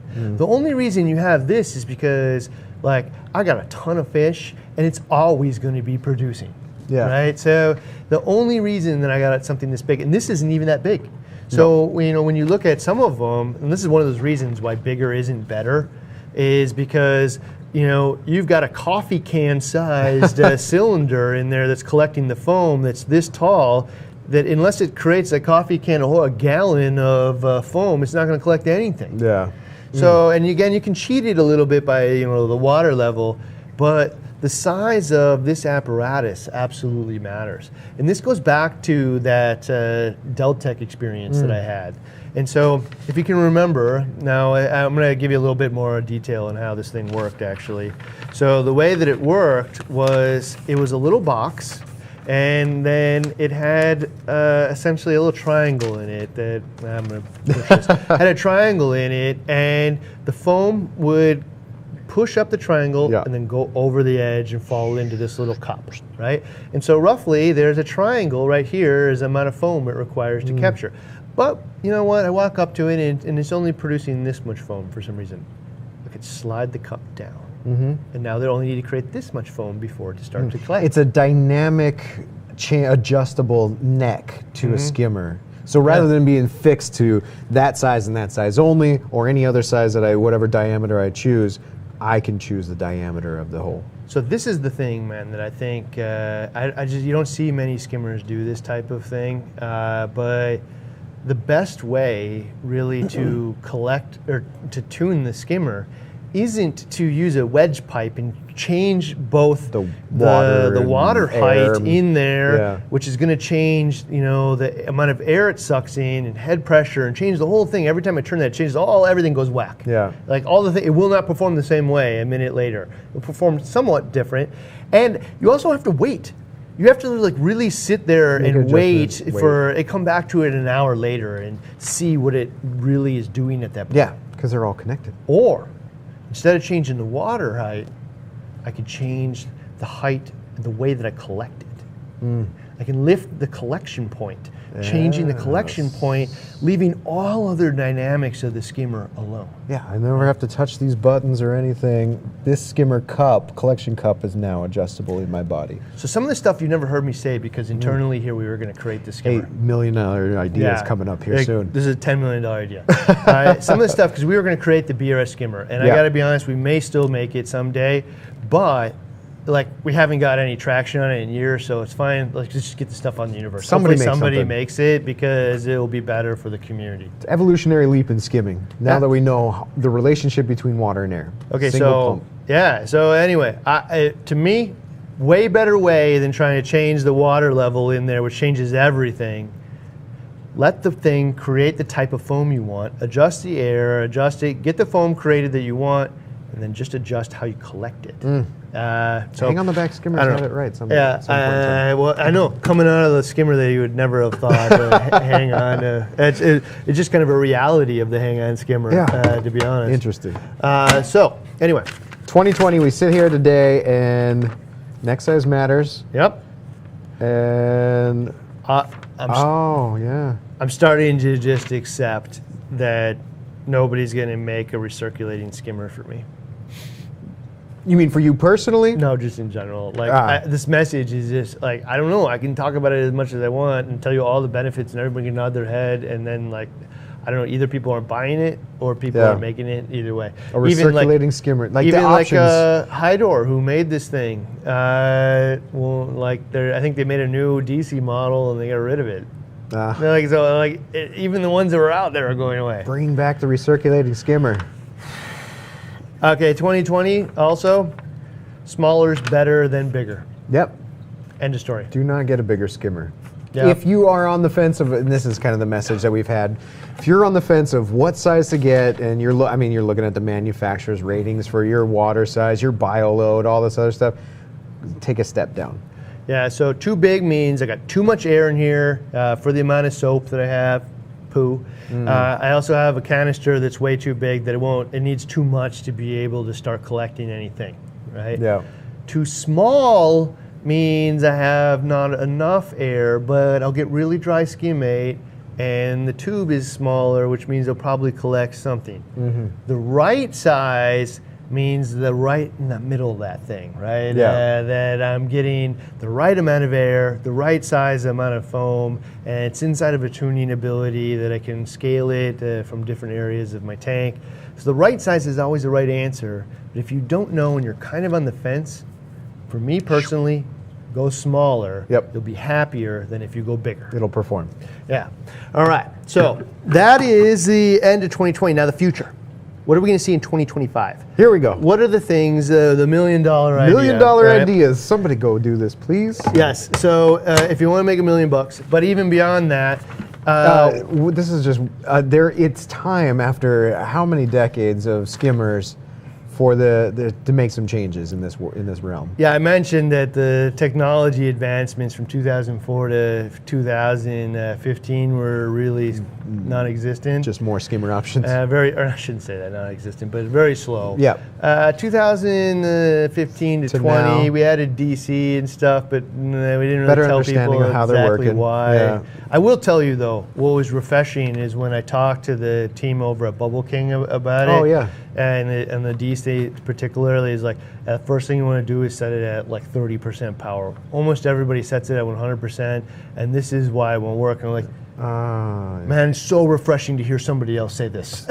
Not only that, but tell you that your other filtration means get a smaller skimmer. Well, actually, you know what? It felt very affirming, because not only did somebody else say what we've been saying internally forever, or I guess for the last couple of years now, but it was refreshing to hear it from like one of the thought leaders of global protein skimmer production. Somebody's been doing this for like decades, you know, and what they found, and this isn't just like some Chinese skimmer factory that's just gluing pumps on the side. Like there's a different standard of quality happening there. So to hear from them, like, Yeah, too much air, just pops the bubbles. You got to turn it down. You got to match the amount of air to the amount of organics and fuel in the tank. Light bulb. You and me, man. All right, so we understand each other. All right, Future, here we go. All right, here's the future. 2025, magic 2025 wand out. I just got to mention that one comment that says, I forget who it was, said, you make skimmers more confusing, more complicated than calcium reactors. Well, you know what? I mean, sometimes I feel like we do that. Yeah, but the bubble analogy really drives it home. So sometimes, man, like it's a product that everybody just like plugged in the wall and thought it worked, right? Which is the first one of the future here. So if that's you, if you plugged in your skimmer in the wall and it just worked, we definitely made protein skimmers way more complex. However, for all of the people out there that plugged in a protein skimmer and been unhappy with its performance, we just told you why. There you go. So there is a balance there. Yeah. So like the same thing with lighting. It's an adjustable tool. If you are the person that plugged in your Radeon, flipped all the switches until it looked great, and then had tons of coral growth, don't watch any of our videos because we just made it more hard. But if you're one of those people that didn't have that experience, a half hour Randy's Investigates actually helps. There you go. I don't know. So, yeah, I don't know. That's a great comment. Thank you.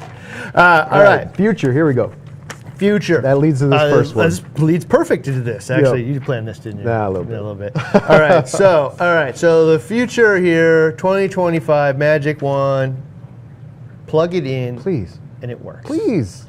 Mm-hmm. Why should it be that difficult? Yeah, meaning in this case maybe I plug it in and the thing by default is set to 20% air, and maybe instead it says 20% air, it says 2 cubes of food. Doesn't say 20% air. Yeah. And then it says give it to me in terms number 3 relate. is 3 cubes of food. Yeah. Number 4 is 4 cubes of food. There you go. Very similar to like the way the algae scrubbers work. Yep. You know. So no excuses anymore. We all know how this stuff works now. We can not only work with the stuff that exists today, but we can perfect it. So in 5 years, no excuses. Plug it in, it works. Number 2. There you go. Proper instructions and a helpful fact. You actually don't need anybody on the other end of the line because this isn't that complex. No. Do these things, follow these 5 things.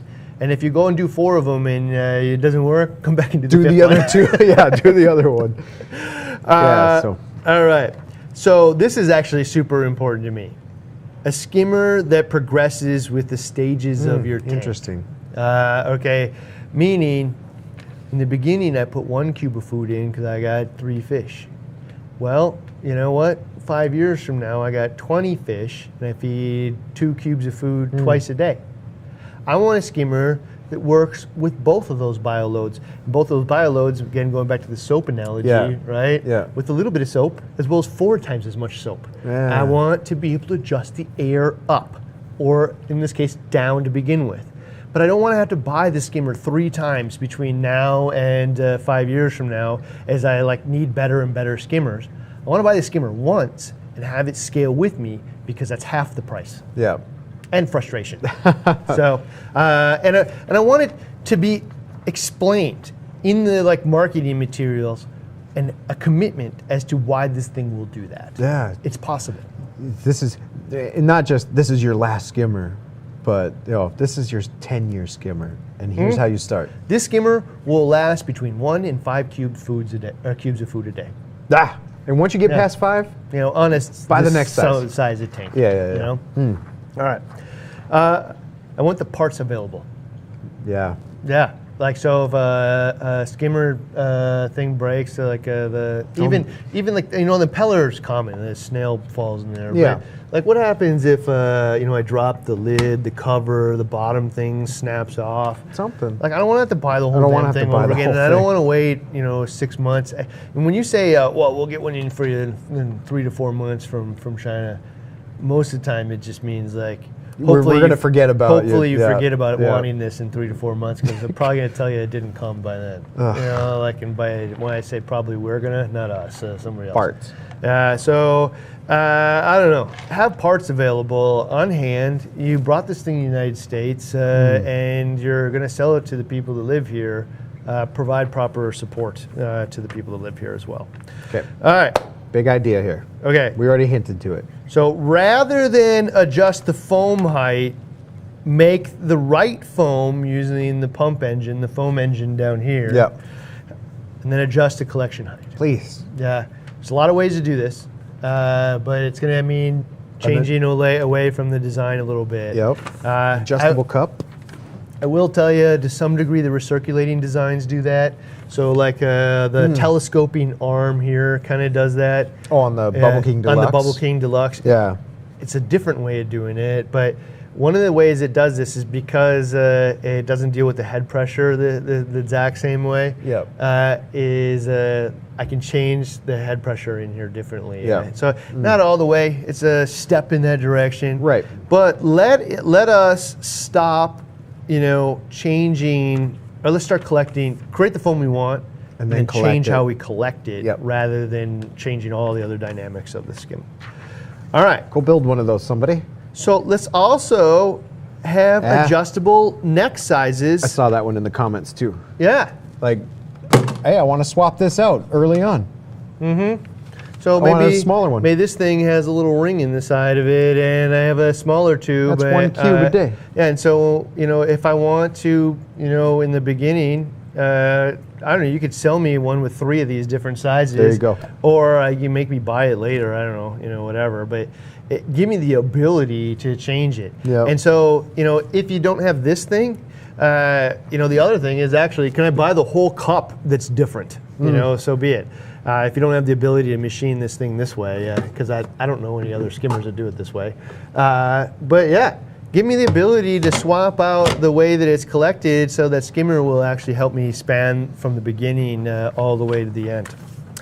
All right, so of course, we want the air to be able to adjust to the neck size and organic level. DC pumps being the best way to do that. This is actually, I saw this in that Aqua Vitro skimmer. The ability to convert from a normal skimmer like this to a recirculating design. Oh, interesting. So part of the reason that you don't see the recirculating design is because they don't want to put another pump on it, because the pump's going to have a price to the manufacturer, the distributor, at BRS. A couple extra everybody's parts. Everybody's going to parts and stuff on it. So they like to keep the price down, especially if people don't know the value of it. They're not going to pay for the value. They don't understand it. Yep. So that's part of the problem out there.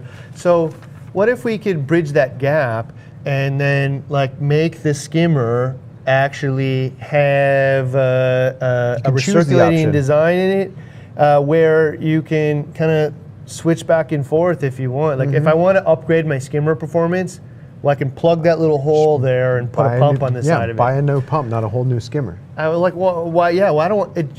It's such a small change. I don't need to go get a whole new tube. The difference. So here. Yeah. This comment. I see you on our YouTube all the time. Get it pulled up here. I think the new C-Cam skimmer is a great innovation, as it's only one so far that can convert from in-sump skimmer to recirculating one. And recirculating skimmers can be in-sump also. Doesn't mean external. But yeah, it has the ability to add a pump, close this hole. You're good to go. I'd be interested to see one of those things in person. I get a little wary of people who have never made a protein skimmer before. There's some things I liked about it when I watched it, and there were some things like having the water flow over through a sock, which sounded loud, and other, like the finer details. I don't know. And maybe it turns out really good, man. It'd be very interesting to see. Yep. But yeah, when I saw that was one of the first things I said. I was like, somebody must have heard. Somebody can convert it. Or somebody smart over there. Yeah. Because actually somebody must have, whoever produced that thing must be somewhat in tune, because recirculating is not a popular topic within the manufacturer ring. So they said, I want to be able to do that. So neat. All right. So, all right. Also, impervious to water level. So it works for everyone, and it doesn't matter if your sump is designed for 8 inches or 4 inches or whatever. Or what have you. You set it in there, and so that was actually a really good point about, again, expanding tube on the deluxe, and the recirculating models and all the other stuff. various degrees of less dependent on The water level in your sump. in your sump. So like, yeah, I don't know, man. Really, we can acknowledge right now, like very few people are actually going to buy the skimmer knowing what their water level is in their sump, have actually gone down underneath there and measured it, and then go shop for a skimmer that way. Yeah. So let's just make the skimmers in a way that is less dependent on that. So, all right. Oh, we talked about a little bit of these next two, yeah. Okay.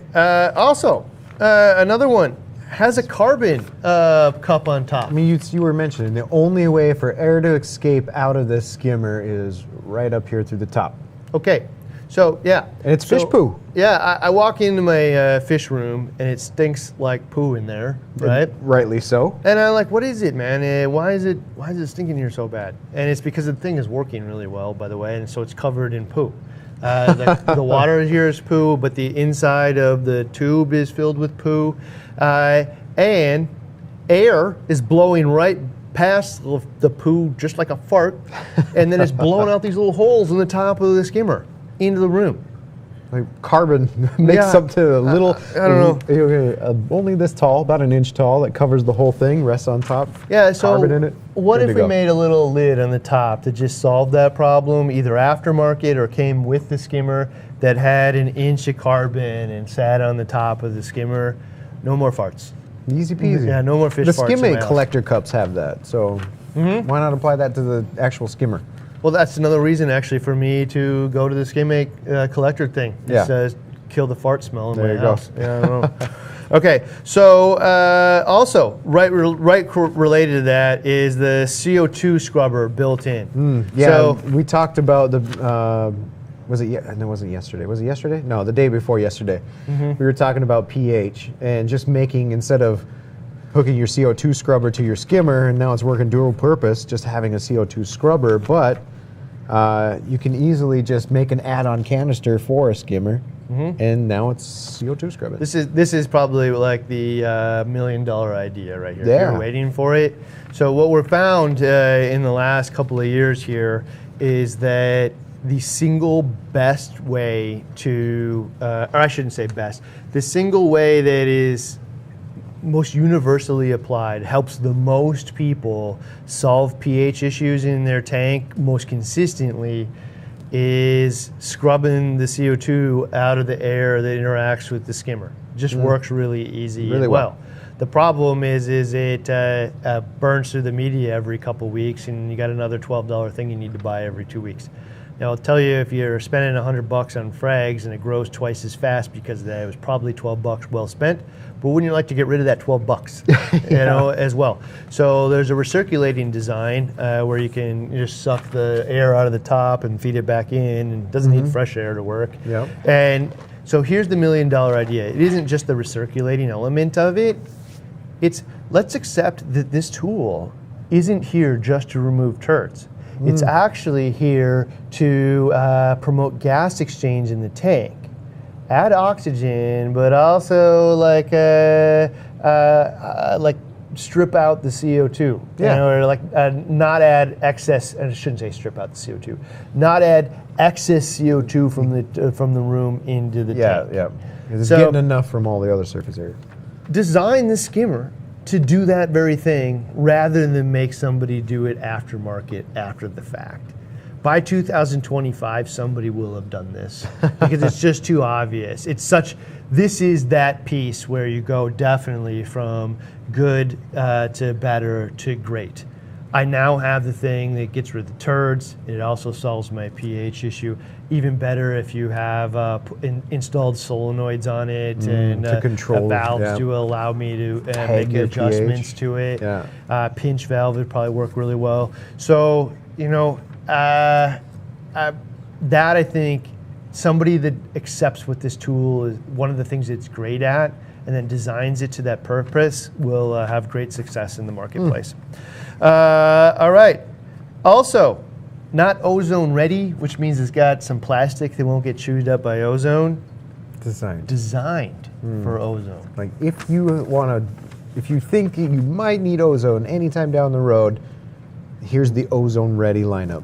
And I don't know exactly what this looks like, but ozone kind of creates a scenario where there's no fart smell in my house. I don't got any algae smell. Actually, I added some carbon the other day to the tank, and I was doing it for color. And my wife said, "Man, that carbon really worked." And I'm like, "I know, man. The water's so much more crystal clear." And she's like, "No, it got rid of all the smell in the house from like the funk from the tank." I'm like, "Oh." Didn't even notice just appreciated different things, you know.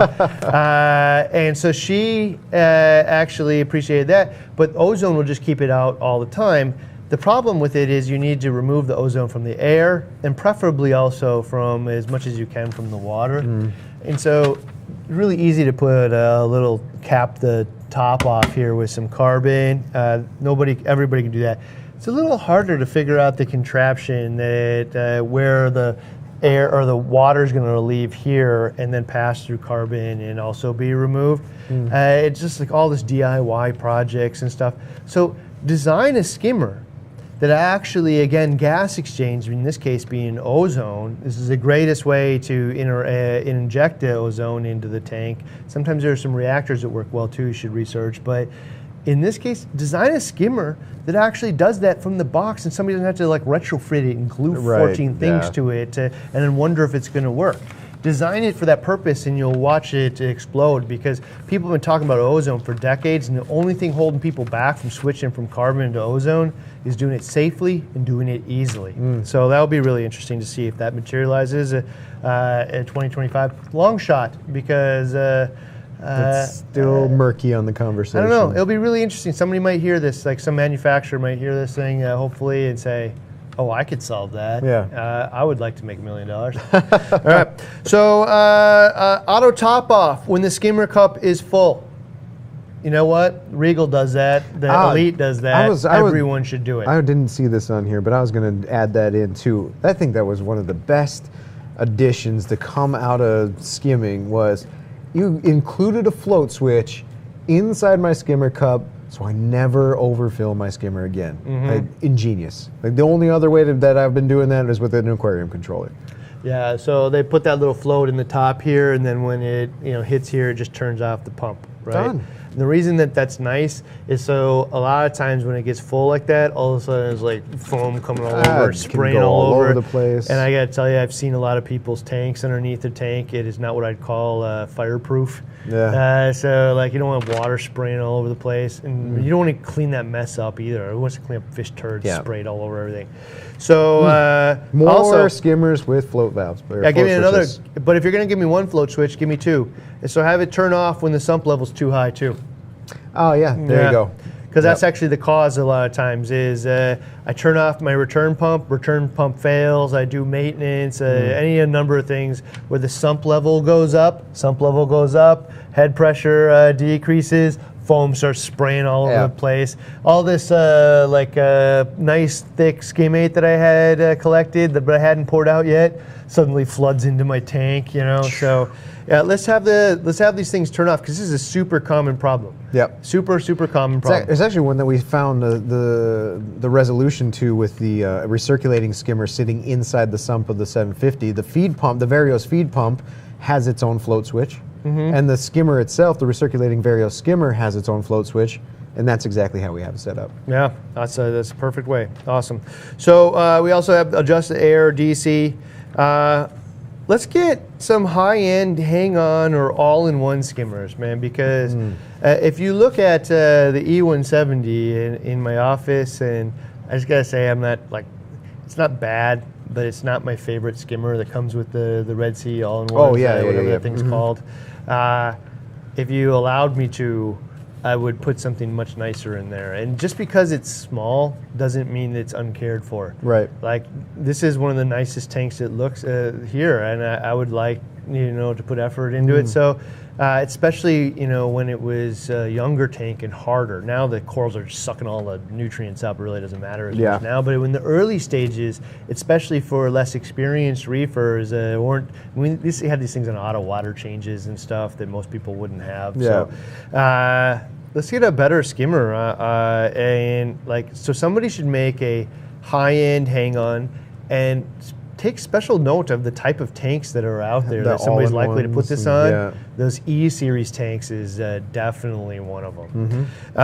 All right, so what was explore? Oh yeah, this is an idea that's always been in my head, and I don't know. Like, I'm curious if anybody else here ever thought about this. So a lot of times, what you'll find is the skimmer just kind of fills the cup up to here, and the foam just kind of stays there. Mm-hmm. So what I've explored with is every once in a while I come by and I just turn the pump up a little bit, and what happens is it just pushes all that foam out over the edge, And then push it back and I push it down and it falls back down. So what if our skimmers had surge effects? Like, you know, every hour it will just automatically Just bump turn up one one speed. notch for the next 5 minutes, and then it'll turn back down again. Interesting. Yeah, I don't know. That one's like I should put that in the list of.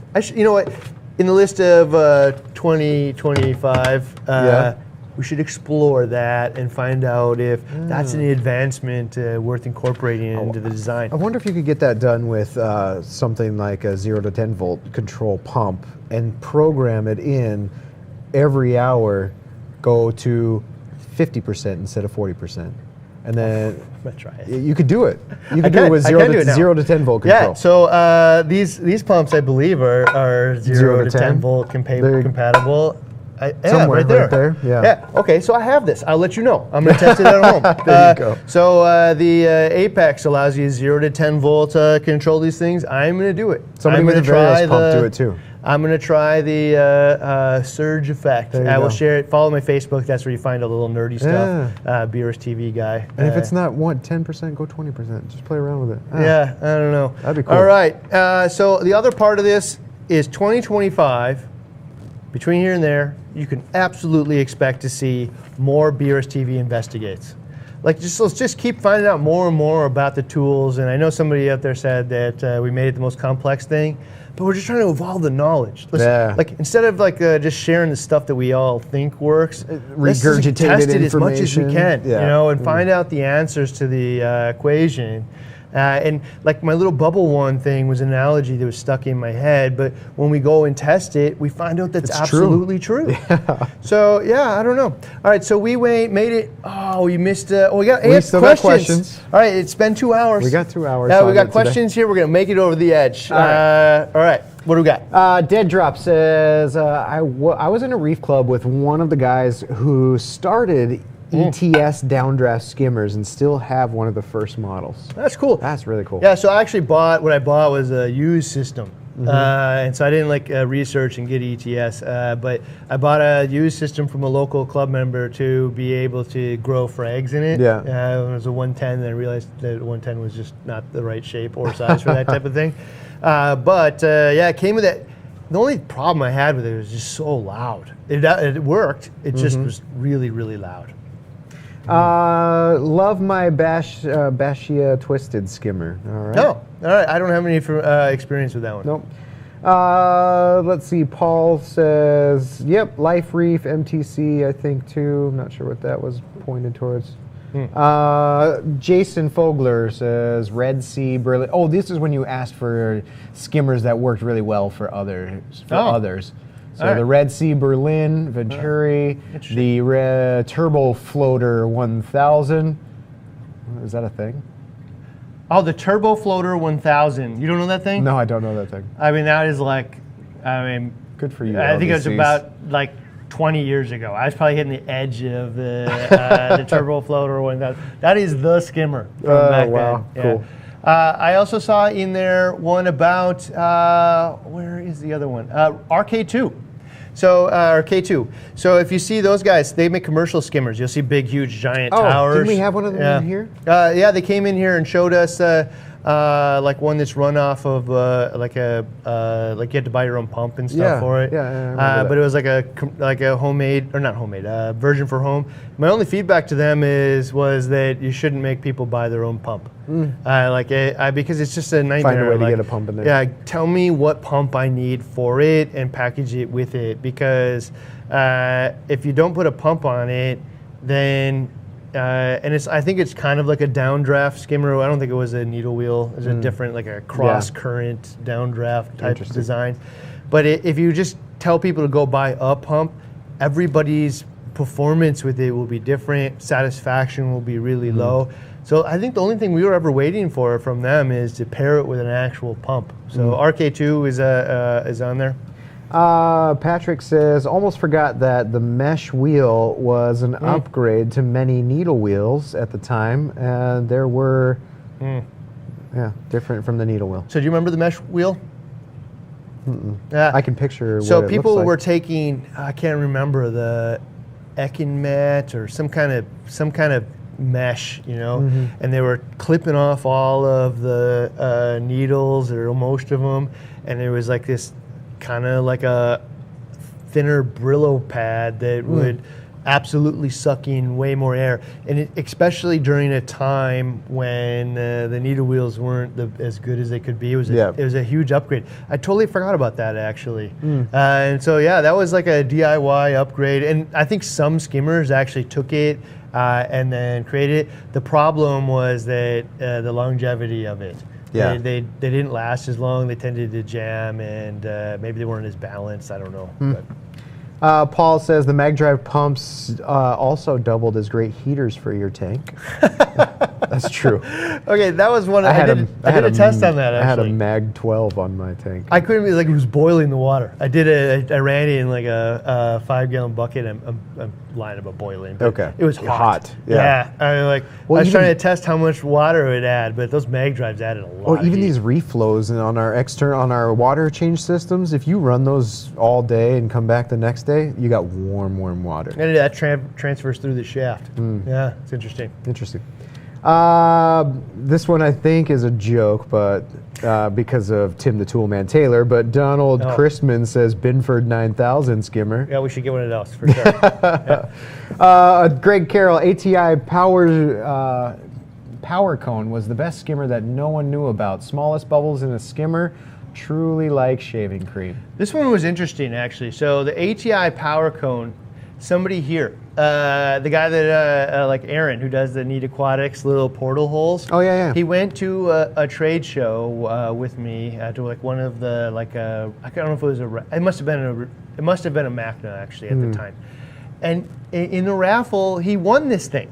Yeah, and it had like the basket wheel on it, you know, and he was so excited about it because he's a reefer, you know, and it like got stuck in like some kind of perma upgrade that like never materialized, and they just kept promising that they were going to send one that was finished, and then I don't ever know what happened to the ATI because it had this like basket wheel that was totally different. It was promised to be better.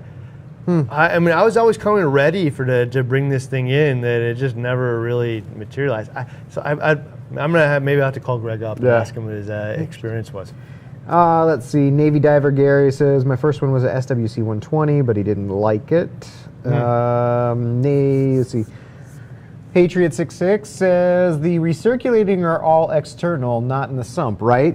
No, well, we talked about that at length today. Yeah. All right, so we're at, is there a good question there? Because we're at 8 p.m. I want to point you guys at a couple of cool things. All right. No. So skimming. So if skimming is not stinky, does it mean it's not working well? I think so. It should smell like what it's pulling out, which is decaying food and poo. You can argue that if you want, but I'll tell you that all the best skimmers I've ever run smell like that. There you go. So, and the ones that I haven't run that are like smell green, like plant. I think all of my skimmers have always smelled like crap. Like, especially you can tell when you come in here and you dump it in the utility sink and people walk in like, whoa, what is that? It's my skimmer working good. All right, so I want to point you guys, we got the playlist here that will be somewhere around here about all the histories of. So if you like this one, maybe you like the one about the controllers, the calcium, the live rock, and the nutrients. Nutrients one was good. That was a really good one. And so maybe you want to go see all of those things. You can find it here. Also, just in case you're wondering, because after the end of Skimmers, people probably wondering like, what are the team hereby? So I got 2 skimmers I would strongly recommend to people. I'm gonna let you go first though. I'm putting you on the spot. Of what skimmer I'd recommend? What skimmer would you recommend? You've touched them all. We've talked about all of them. If you had to recommend a skimmer to somebody, what would it be? Reef Octopus. Any specific one? I do like the Reef Octopus Regal series. Yeah. So the Varios DC pump, especially it's got my heart, and it's got the highest user reviews too, which means it works. Yeah. So I'd say the same thing. The Regal, if you're looking for the highest value, like not the the good being the cheapest available product that works, but like I want 30% better and I'm willing to pay for it, or 50% better and I'm paying. Great. The Regal is where you get all the adjustability, or a lot of it, that we talked about today. Yep. The Elite, like a finer finish on it. Yeah. And so I think those two skimmers really are a couple of the ones out there, man. I would recommend to a vast majority of people. Of course, if you're on a super tight budget, Reef Octopus really does really well in this market, and I'd probably go to the Classic series. Now, if you just want to know you got the best you got, I would definitely. I've been doing this a long time. I've used them all now, and I'm super duper happy with the Bubble King stuff. If you're gonna shell a few bucks, you just know that you got the best, and you'll never have to worry about the skimmer thing again ever in your whole life. And there's actually a video you can see. We'll put it up here, maybe somewhere here, where we explain the differences between all of those ones, as well as one that we'll just put out some videos out here. There's one out there about the a Regal series and the Elites out there as well. So check that out. Skimmers and all of the other stuff in there. We'll see you tomorrow. Okay, so I'm gonna tell you what tomorrow is. Actually. Oh, you actually have the topic already. I do. Okay. It's fish. This one. History of fish. This one's gonna change the way that you think about fish. I guarantee it. It's because it changed the way I had a conversation with Elliot, and I got inspiration this morning. Awesome. Yeah, I'm pretty excited about this one. So I haven't shaped it all up together yet, but we may have 2 hours of fish talk tomorrow for the first time. All right. So, Bubble King Skimmers and Histories of right here. See you. Go check them out. See you guys tomorrow.